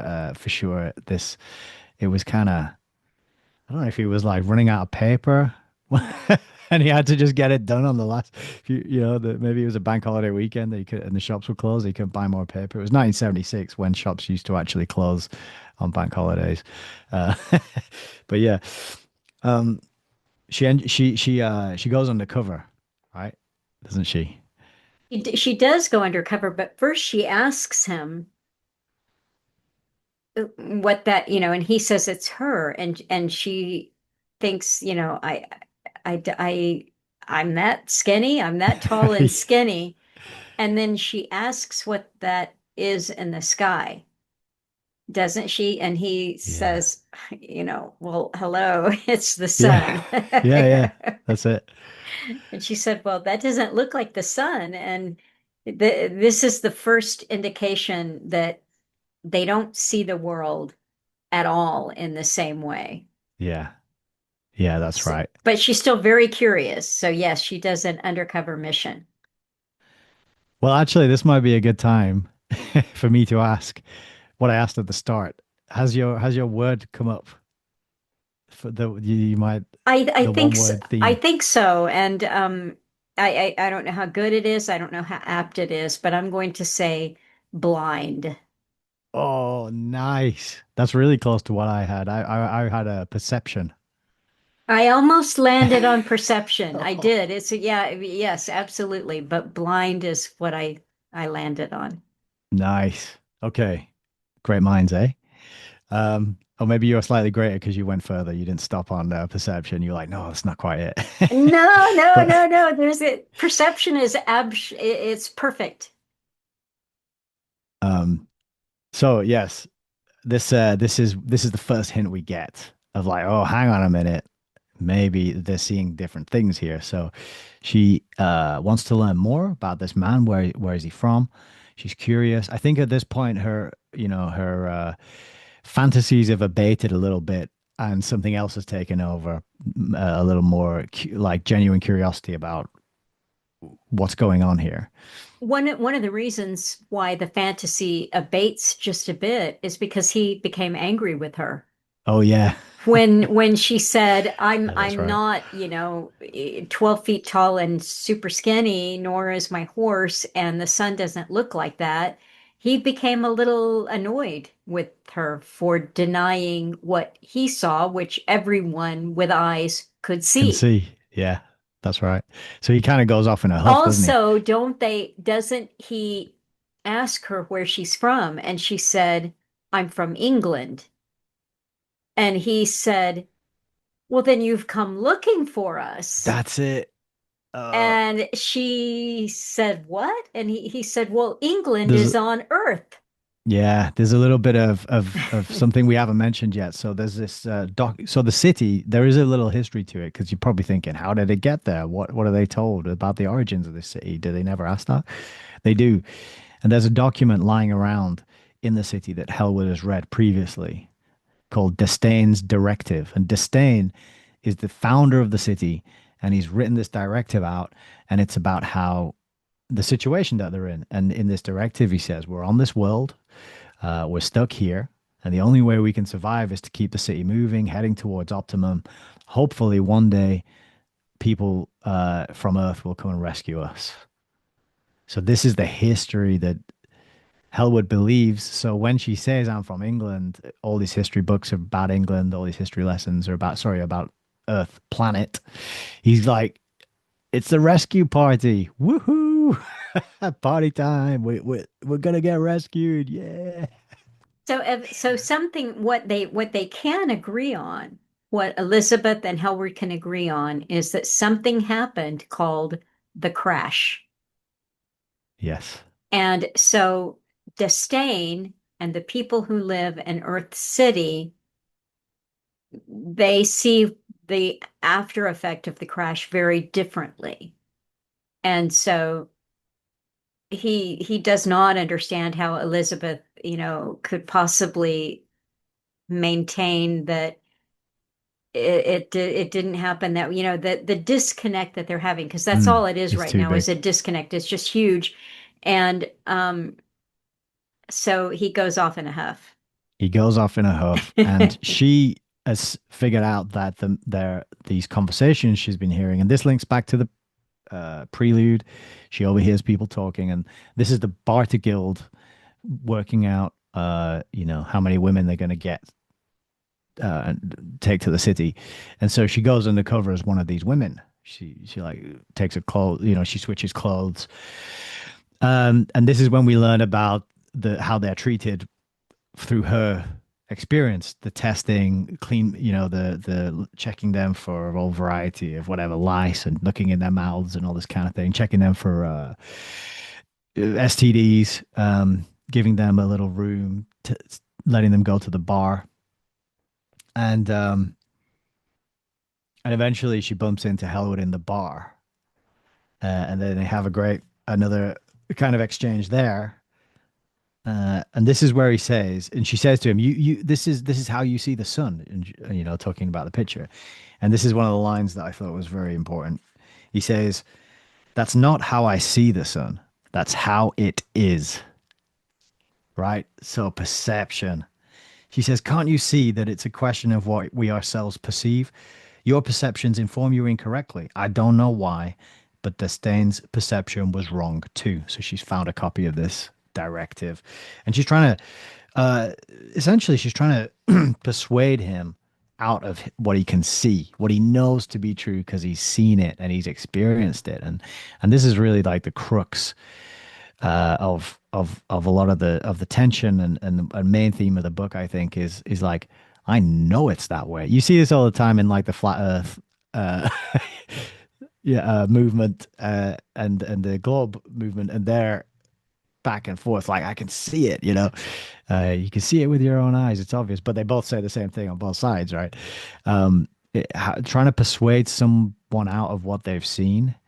Um, it can be impossible. It's a fool's errand. It's like, how can you ever do that? And then on the other side, like, you do have to take stock of what you see and experience firsthand and directly, and take that into account. And because we're so often trained to ignore what we can see, like the ridiculous potholes in one of the richest countries in the world, and you can't drive down the street without destroying the suspension on your car.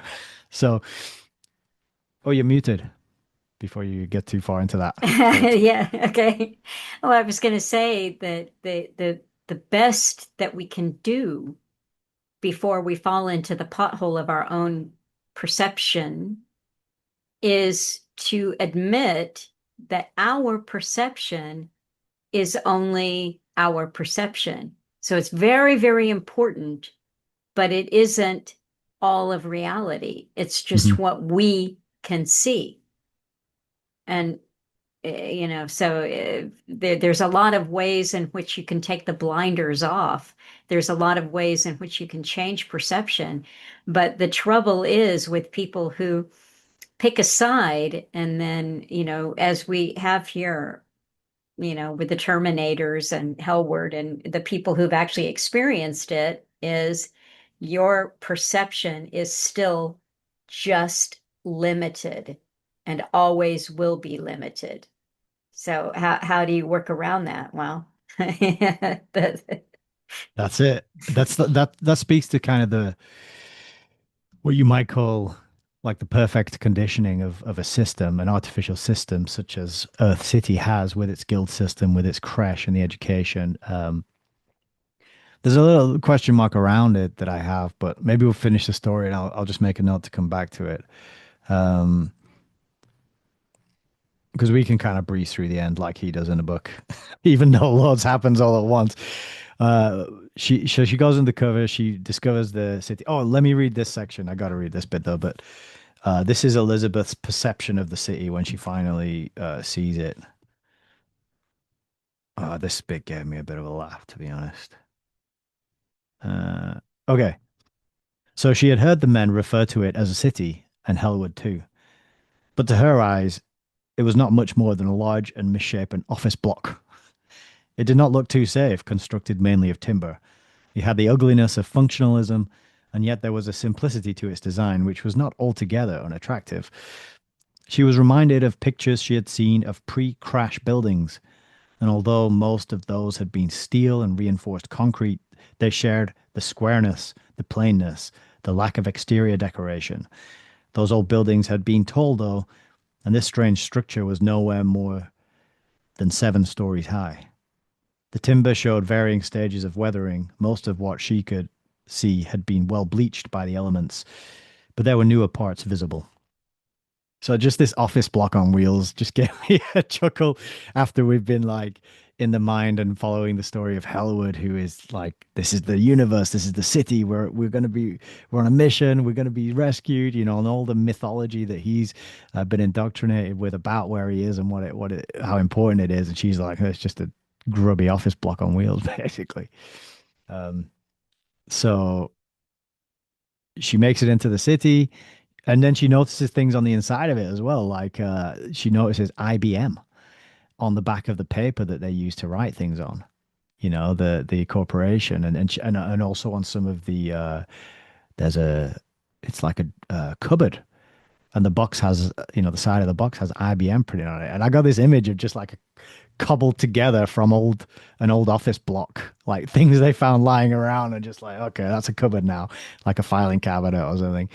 Um, and then she And got go ahead. doesn't she tell us too that IBM products, there's nothing from IBM since pre-crash, so there's like a couple of Yes. 100 years. IBM is it's ancient history, something that you'd see in a museum or Yeah. And this kind of brings us to like the sort of the final big reveal about what has happened and what's gone on. So just to fill in a little bit, the Terminators continue gathering momentum. The Victoria rises up in their ranks and becomes a leader. The Her father.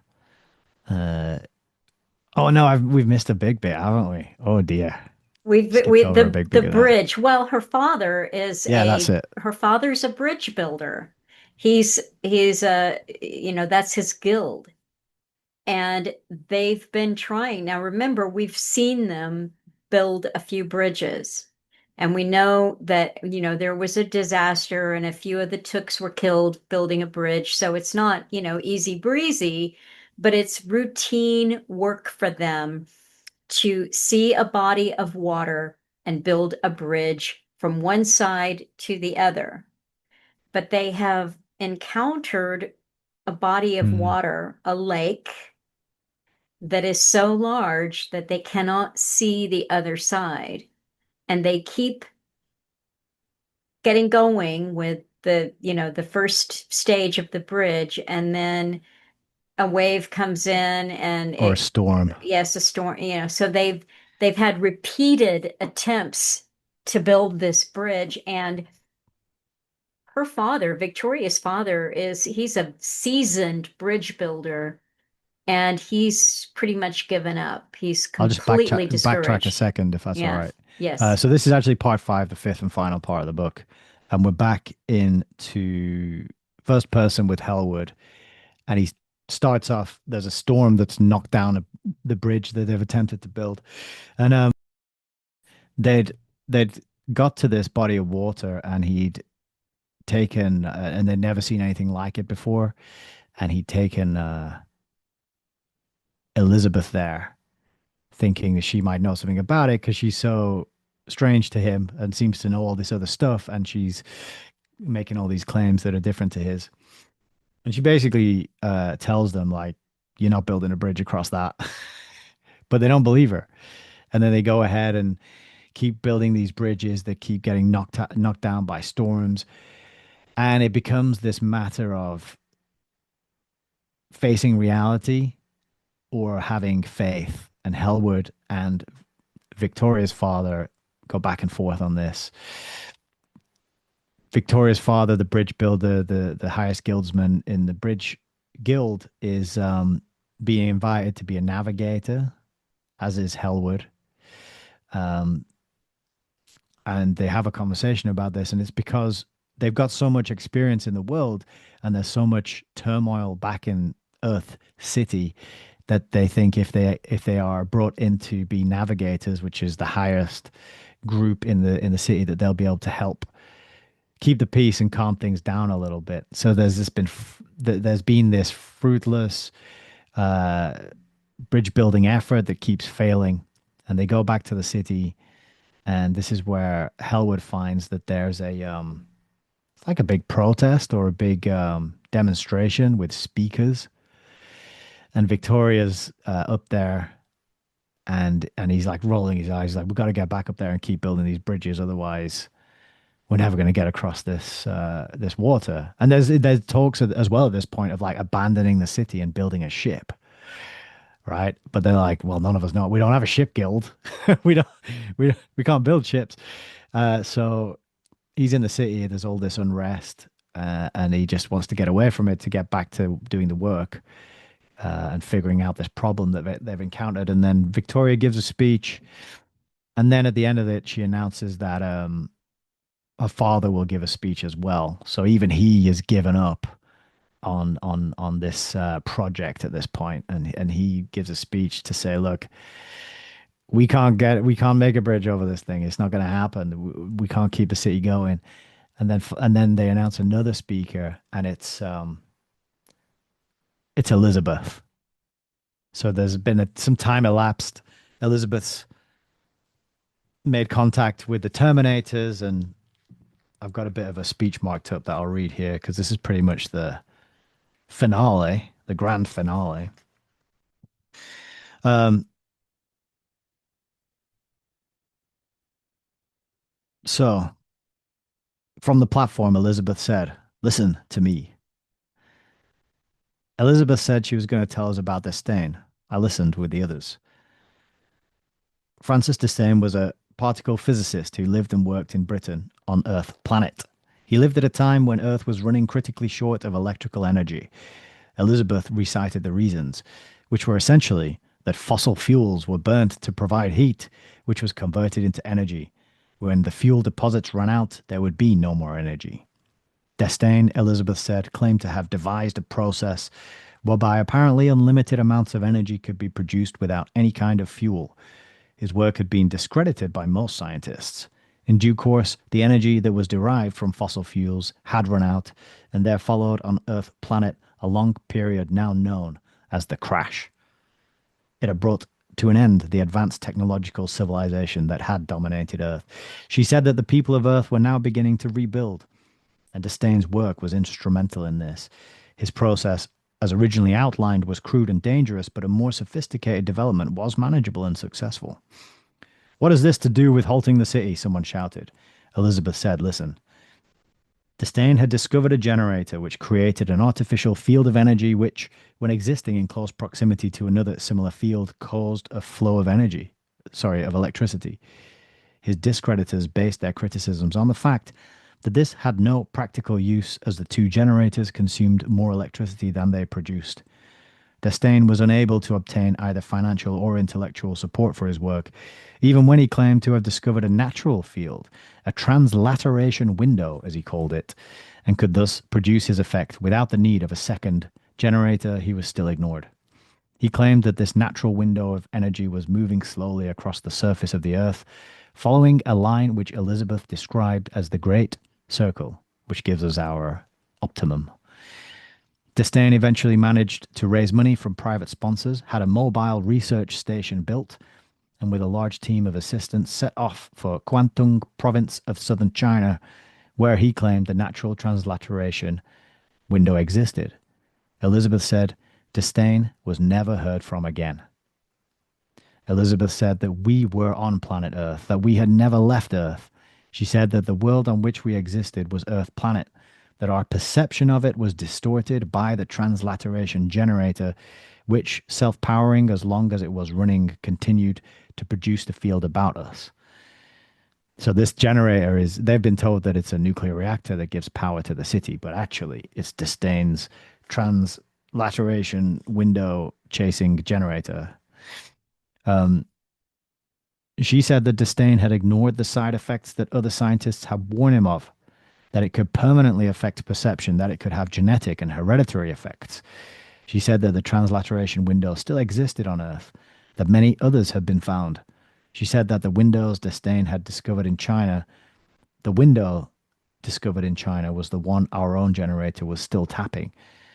That following the Great Circle, it had traveled through Asia and through Europe, that we were now at the edge of Europe, and that before us lay an ocean several thousand miles wide, she said, and the people listened. Dun, dun, dun. So So we've been on Earth the you whole time. realize that they have wheeled, for 200 years, they've been wheeling their city, and that they've now gone up Portugal, Yeah. and they've run out of places to go. They're at the tip of Portugal, so they're going to have to cross an ocean. And what's interesting about the transliteration and the generator is that the perception or the blindness to the way the world is really shaped in reality, it doesn't affect the inhabitants who stay inside the city the way that it affects the people who leave the city and get away from the generator. Then their perception is really messed with. Because otherwise, you couldn't, if it didn't work that way, then you wouldn't be able to have anybody called, the Terminators, because they Mm. would have the same, perception and blindness that the people who ventured out, the apprentices and the guildsmen had, wouldn't they? Well, exactly. This is the question that I had to bring up at the end as well. Is like it affects some people and not others. I think this is where it's kind of a little weak because it's unclear. Because Elizabeth goes in and out and still sees the circular sun. So presumably the local girls, go in and out, and they're not affected by the. It's weird. What would happen if, because it's on the edge of it when he goes down past, it's described as the clothes like they distort and have to be taken off. They no longer fit. If he'd have But just. but what we don't actually know is whether or not that's true. You see, we don't, Hmm, I mean, we're left with these hmm, questions because he sees them yeah, as shrinking and then spreading out. But is that really what happens? yeah. So yeah, I'm interested. Like, if he'd have just let go, would he just popped out the other side and been fine? That's the thing, isn't it? Like, yeah, and we don't know exactly. But it seems to be having been born there and conditioned with their systems and their structures, and that from inside it does mess with the perception. But yeah, that's the big reveal at the end. They've been traipsing across a continent, and they finally hit untraversable sea. And then the very final scene is Hellwood, uh, because he can't agree with any of it because he knows what he's seen and he's witnessed it and experienced it, and he goes off out of the city towards the where they're building the bridge to try and cross the ocean, and Elizabeth follows him, and then he gets up on the beginning of the bridge that they most recently built, and he walks to the very end, and she's just watching him from a horse, and then he jumps in the ocean and watches the sun go down, and you think he's just going to try and swim it. He's going to swim it, like he's going to prove that he is right and he knows the shape of it. And then in the last sentence, he turns around and swims back to shore. And that's the end of Inverted World by Christopher Priest. Yeah. So, it, one of the things like I said, it wasn't without some interest, but I just, like I said, maybe unimportant was the best thing. I didn't feel that there was anything there that opened my eyes to a bigger underlying, this is how the world really works. It just felt so one-dimensional, really, at the end of the day for me. And so I kept thinking, well, what can I talk about here? What can I say? What can I say about Christopher Priest? And I found that, looking into him, I couldn't really bring anything Also of one su dimensional. Yes, he's just your typical, not doesn't seem to have a lot going on except his own obsession with writing science fiction and a string of women that he marries and divorces that are, like all science fiction writers and feminists and they're just all of their day. There's nothing that transcends their time. And this novel was written in 1974, and it has so Yeah. many of the themes of everything, make room or Soylent Green, Yeah. or it's a novel that is solidly of 1974, where Yeah. we're going to run out of fossil fuels. And, there's too many people. We've got, overpopulation, or we don't have enough population. And then, something happened with the crash. And then we find out, well, what was it? It was the end of fossil fuels. So it's just, there's nothing in Priest's mind that transcends the time and place that he's in, which I Hmm. actually found fascinating because if I saw The Prestige and I looked at some of the other books, to get a description of what he wrote, and he plays a lot with themes of time and memory and the way that memory and time can play tricks on you. One of his most acclaimed books. I'll see if I can get to it. But interestingly, if there's a thread of who gravitates towards working with that kind of material because Christopher Nolan, Yeah. yeah, he Of course. directed, The Prestige, and what did he do as well was Memento. Was Yeah. yeah? Memento, he did Inception, which is all Yes, about dreams and yep. time Hmm. speeding up and slowing down. He And did Insomnia, which oh, I haven't seen that one. Interstellar. Have you seen Oh, Interstellar is Yeah, another one. yeah. And then another one, Tenet, Oh, I didn't which is see all about that. reverse time, and you go through a door and you Ah, pop out the other side, and everything and everything else is in reverse time, and it's a bit okay. weird, that one, a bit trippy, but I think he peaked with Prestige and Inception personally, but Yeah. So, but but it's yeah. playing with these themes of time, and that seems to be what Christopher Priest is also playing with. I think one that sounded, not that I'm eager to dip back into his work, but he did one called The Affirmation, which Uh-huh. yeah, it sounded pretty good. It said, okay, after the breakup, unemployment, breakup of a long-term relationship, tries to escape his self-perceived newfound social marginality through creating an intricate fantasy fiction. And so in this, he's the jackpot prize for what he's going for is a complex medical and neural operation called athanasia that will ensure immortality. And so it brings on, he's bringing on both auditory and visual hallucinations that again play with time and perception and reality. So these are themes that recur for him, but in this particular novel, and maybe it was because it was overambitious or something, but I just felt like he missed the mark, and he was just stolidly grounded in the time of 1974, where everybody was worried about fossil fuels and fuel shortages and feminism and whatever. Yeah, it's all in there, isn't it? That's a Yeah, great point. For He sure. doesn't transcend his time at all. No, no, it's kind of it won't go down in history as a classic sort of uh uh piece of literature that people kind of turn to and read again and again because every time you go back, there's things you missed or there's new things to discover. You know, some books are like that. You can read multiple times and you get deeper and deeper and see things you missed. And this is like, oh yeah, it's exactly the same as it was the first time I read it. Only I've changed, so I can see, the fossil fuels run out. Okay, like, oh, we got to import some people because the population's low. Okay, in that sense, it does describe reality. Oh, people's perceptions are managed to keep them working and under control and to make sure they're stable.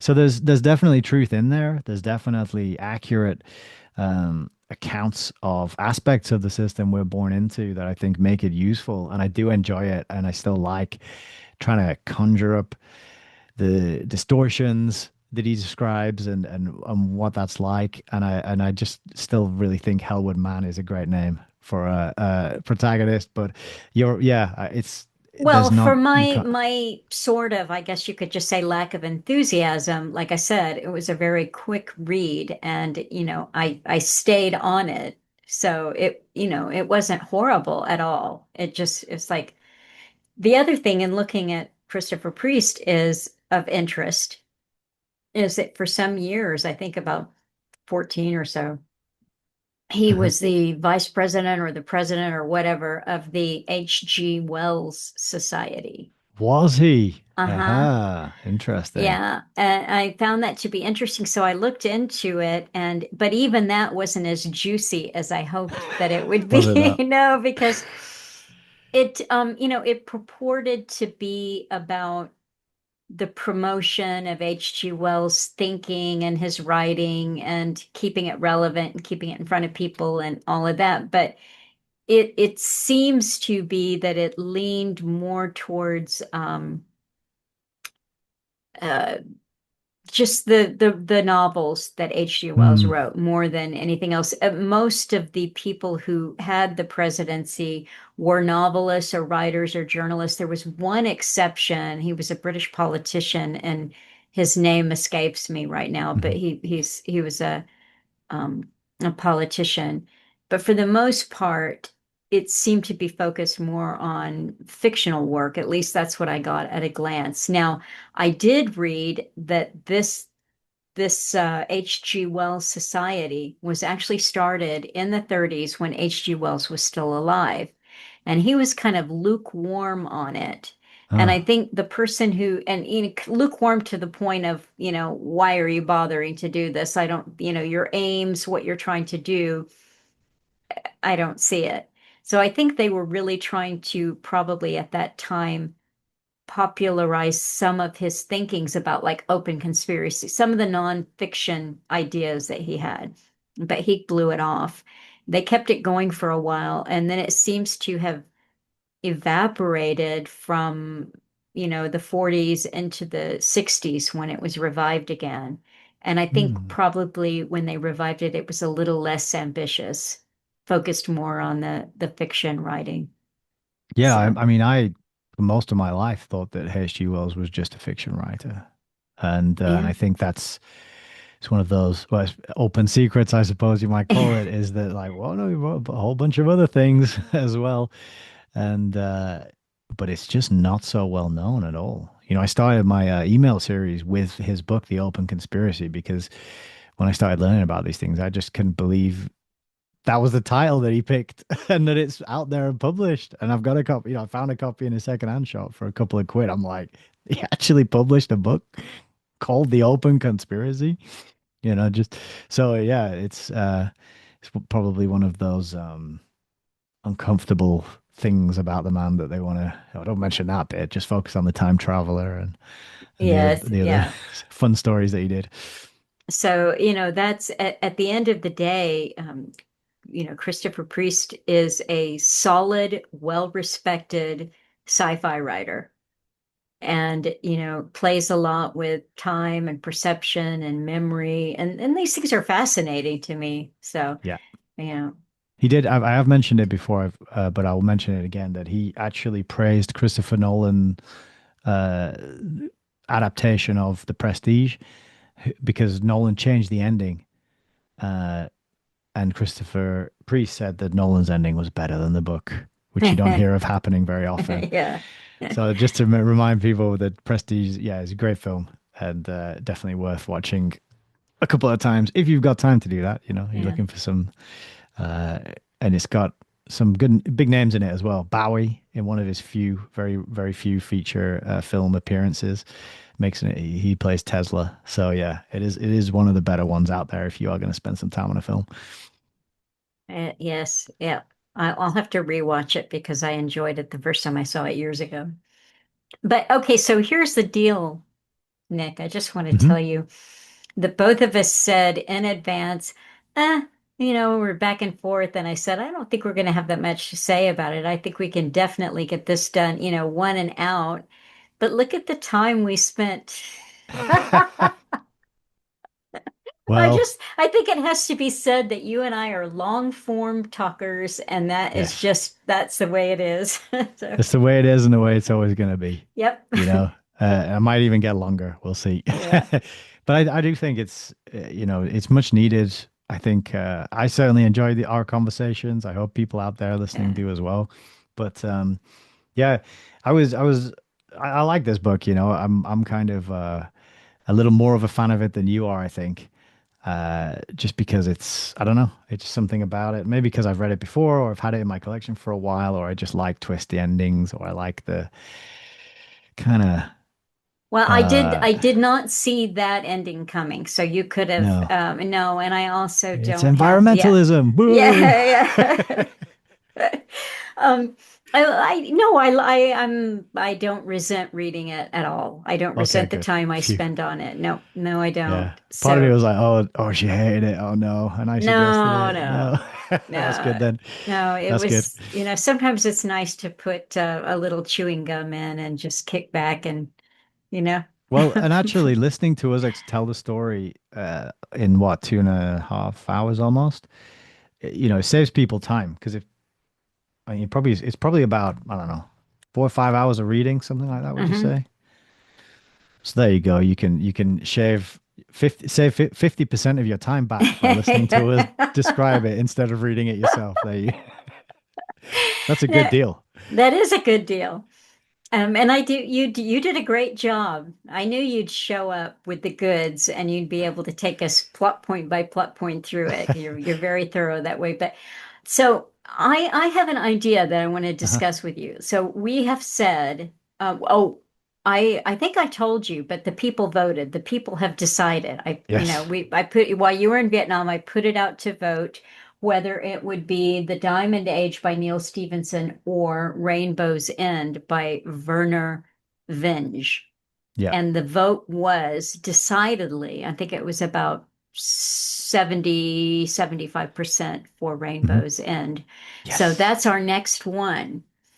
Good. But I'm just going to put this out and see what you think about it. And if anybody else pops up with an opinion, there are a couple of suggestions have come to me, and one of them is 1984, Mm.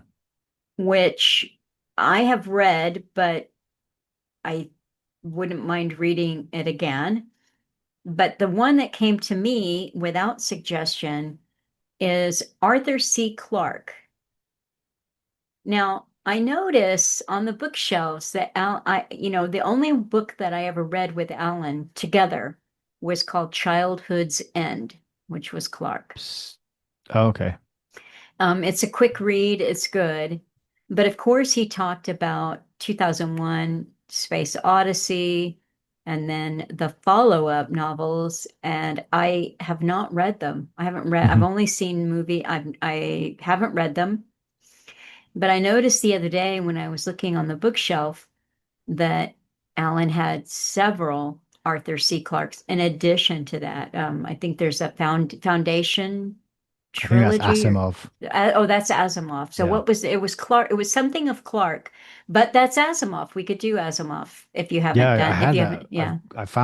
I bought my a copy of the Foundation trilogy in a chip shop Yeah. here in England. I was standing there waiting for my chips, and I looked down, and there was a basket, and there was all these trashy, terrible books in it, and there was like an old, I don't know, 60s or 70s box set of the three.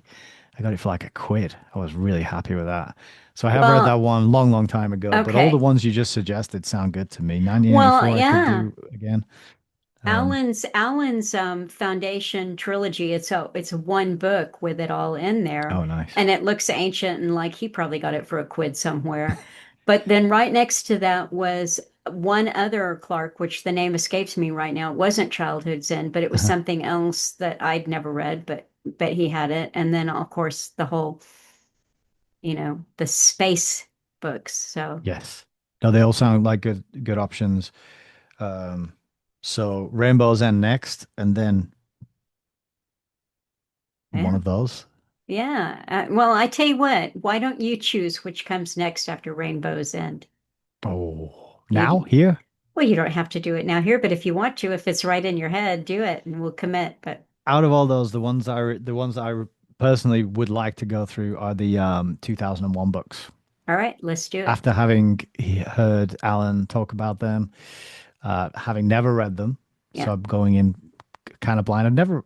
Oh, I've read one Arthur C. Clarke that he co-authored with somebody else. It was a really weird one. Um, but other than that, I haven't read a thing of his. So Yeah, the I only think one that'd be that a good I've one. read is Childhood's End, which was really good. It's Okay. a good story, but I've read it and I haven't Mhm. read the Space Odyssey. So, Yeah, Space Odyssey trilogy. yeah. That's got my vote for All right. sure. Well, let's do it. Let's not even put it out. We're gonna commit to that. Yeah, I'll be excited about that. Brilliant. Yeah, I'll hunt down a copy. And Okay. yeah, I'll look. Is it so? It's a trilogy, right? 2001. What are I'm the other pretty two sure it called? is. I don't It's even know. let's I'm gonna look it up right now. I think then the You know the next one is it 2010, but let's go with Arthur. I'm the world's loudest typer. It's good to mention it though, then people know what to look for. But is it not Yeah. 2100? Space 2100, I think. Okay, so Space Trilogy. Here, let's go. It's going to give you C.S. Lewis in it. Yeah, no, Arthur C. Clarke. Islands Oh, in nice. the sky. No, I don't want that. Let's just go over here and see Space Age. Why is nothing ever quick and neat, huh? Okay, here we go. It's the Space Odyssey series. 2001, A Space Odyssey. 2010, Odyssey Uh-huh. 2. Oh, there's two more. There's actually four. Oh, Then, okay. yes. Okay, so 2001, A Space Odyssey was made into a 1968 film. In 1982, Clarke wrote a sequel to 2001 titled 2010 Odyssey 2. That was made into a film in 1984. I have not seen that film as far as I know. I don't think I have. Okay, then he wrote two further sequels which have not been adapted into motion pictures. 2061 Odyssey 3 and 3001 The Final Odyssey, and that was published. Okay, so Odyssey 3 was published in 1987 and 3001 The Final Odyssey was 1997. Okay. So 2061 Odyssey 3 involves a visit to Halley's Comet on its next plunge through inner solar system and a spaceship crash on the Jovian moon Europa. And oh, listen to this, the whereabouts of astronaut Dave Bowman, the Star Child, the artificial intelligence HAL 9000, all of this are revealed there in that one. Okay. Yeah. I don't know what 2010 is about. But yeah, this is okay. So now we are investigating the mysterious monolith. So that's 2010. I'm excited about that. Yes, I think there'll be a lot to pick apart and look That's that, for. that's four. We don't have to do anything for the rest of the year. That's Yes, us. sorted, settled. Yeah. All right, good. So, if you want to read along, we haven't set a time for it, but Rainbow's End is next. Yes, I haven't got my copy yet, so I will get on that, Okay. fix that, and dive in. All Um, right, great. I've heard good things. I've seen it mentioned. I was looking up books which predicted the future earlier, and I found a list on Goodreads. I think there was 25 books on there, Uh-huh. um, and Rainbow's End was on there. Oh, So good. yeah, Good. so that's going to be a good one to look to read. And I never heard of the author before either, Vernor Vinge. No, I haven't It sounds either. like a pseudonym. Did he make that up? Do you just want to get VV in there, or I don't know, but I'm looking forward to it. So it's going to be good to hit that one next. Oh, that'll be fun. Well, that's the one that Graham sent me for Christmas last year. So I'm excited. He read it and liked it enough to share, so it must be decent. And Yes, if we definitely. don't like it, we know who to blame. Yes, All right, well, this was fun. This was good. fun. Yeah. Yes, definitely. I've enjoyed it. It's always good to have a few laughs and get another book covered off, ticked off, and on the record. I think we've done what, nine, 10, something like that now. We must be in the tens now at this I point, gotta right? say, you're so much better at keeping track, you know. I tell you what, if I want to know what I've been up to, I think I'm just gonna go to you and say, Yeah, I'll let you know. Well, I know you got a hell of a lot of plates spinning, certainly with all the things you do. I was no. explaining to a friend, I was saying, oh, I'm talking to Melissa tonight. You know, she does the reduxes and she does real history and she runs a book club. And somehow in between all of that, she finds time to sit down and read books and talk to me about them. So I don't I'm forget very not grateful. sure. I'm not sure as well. Yeah, the Substack, it's amazing. So yeah, thanks again for another enjoyable 2.5 hours. Yeah, it's been Yeah. great. No, it has been fun. I really appreciate it. And next week I'll be speaking with Neil Foster because it will be the second Thursday of the month. So I'm looking forward to that. He's been sending me some good articles. Yeah. So Nice. I always look to that, looked because I've pretty much given up reading articles myself now. I just wait to listen to you and Neil talk about them. well, it's a real time saver. He really does follow very thoroughly what's going on, and he always has good comments to make too. Yeah. Definitely. Oh, Yeah. one more thing before we end. This is going up tomorrow, is it? Yes. Yeah. So happy Easter to you and to everybody Oh, listening, yes. Happy Easter. to Indeed. those who celebrate. Yes. I don't, are you doing anything? Oh, yes, you are. You're Yeah, joining the just family family for family roast. time. That's it. Yeah, Yeah, that's Sunday good. roast.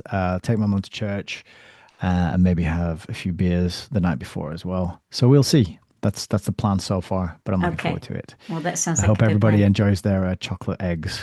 Yeah. All right. Well, thanks so much. And thank you all. And well, see you next week. Bye bye.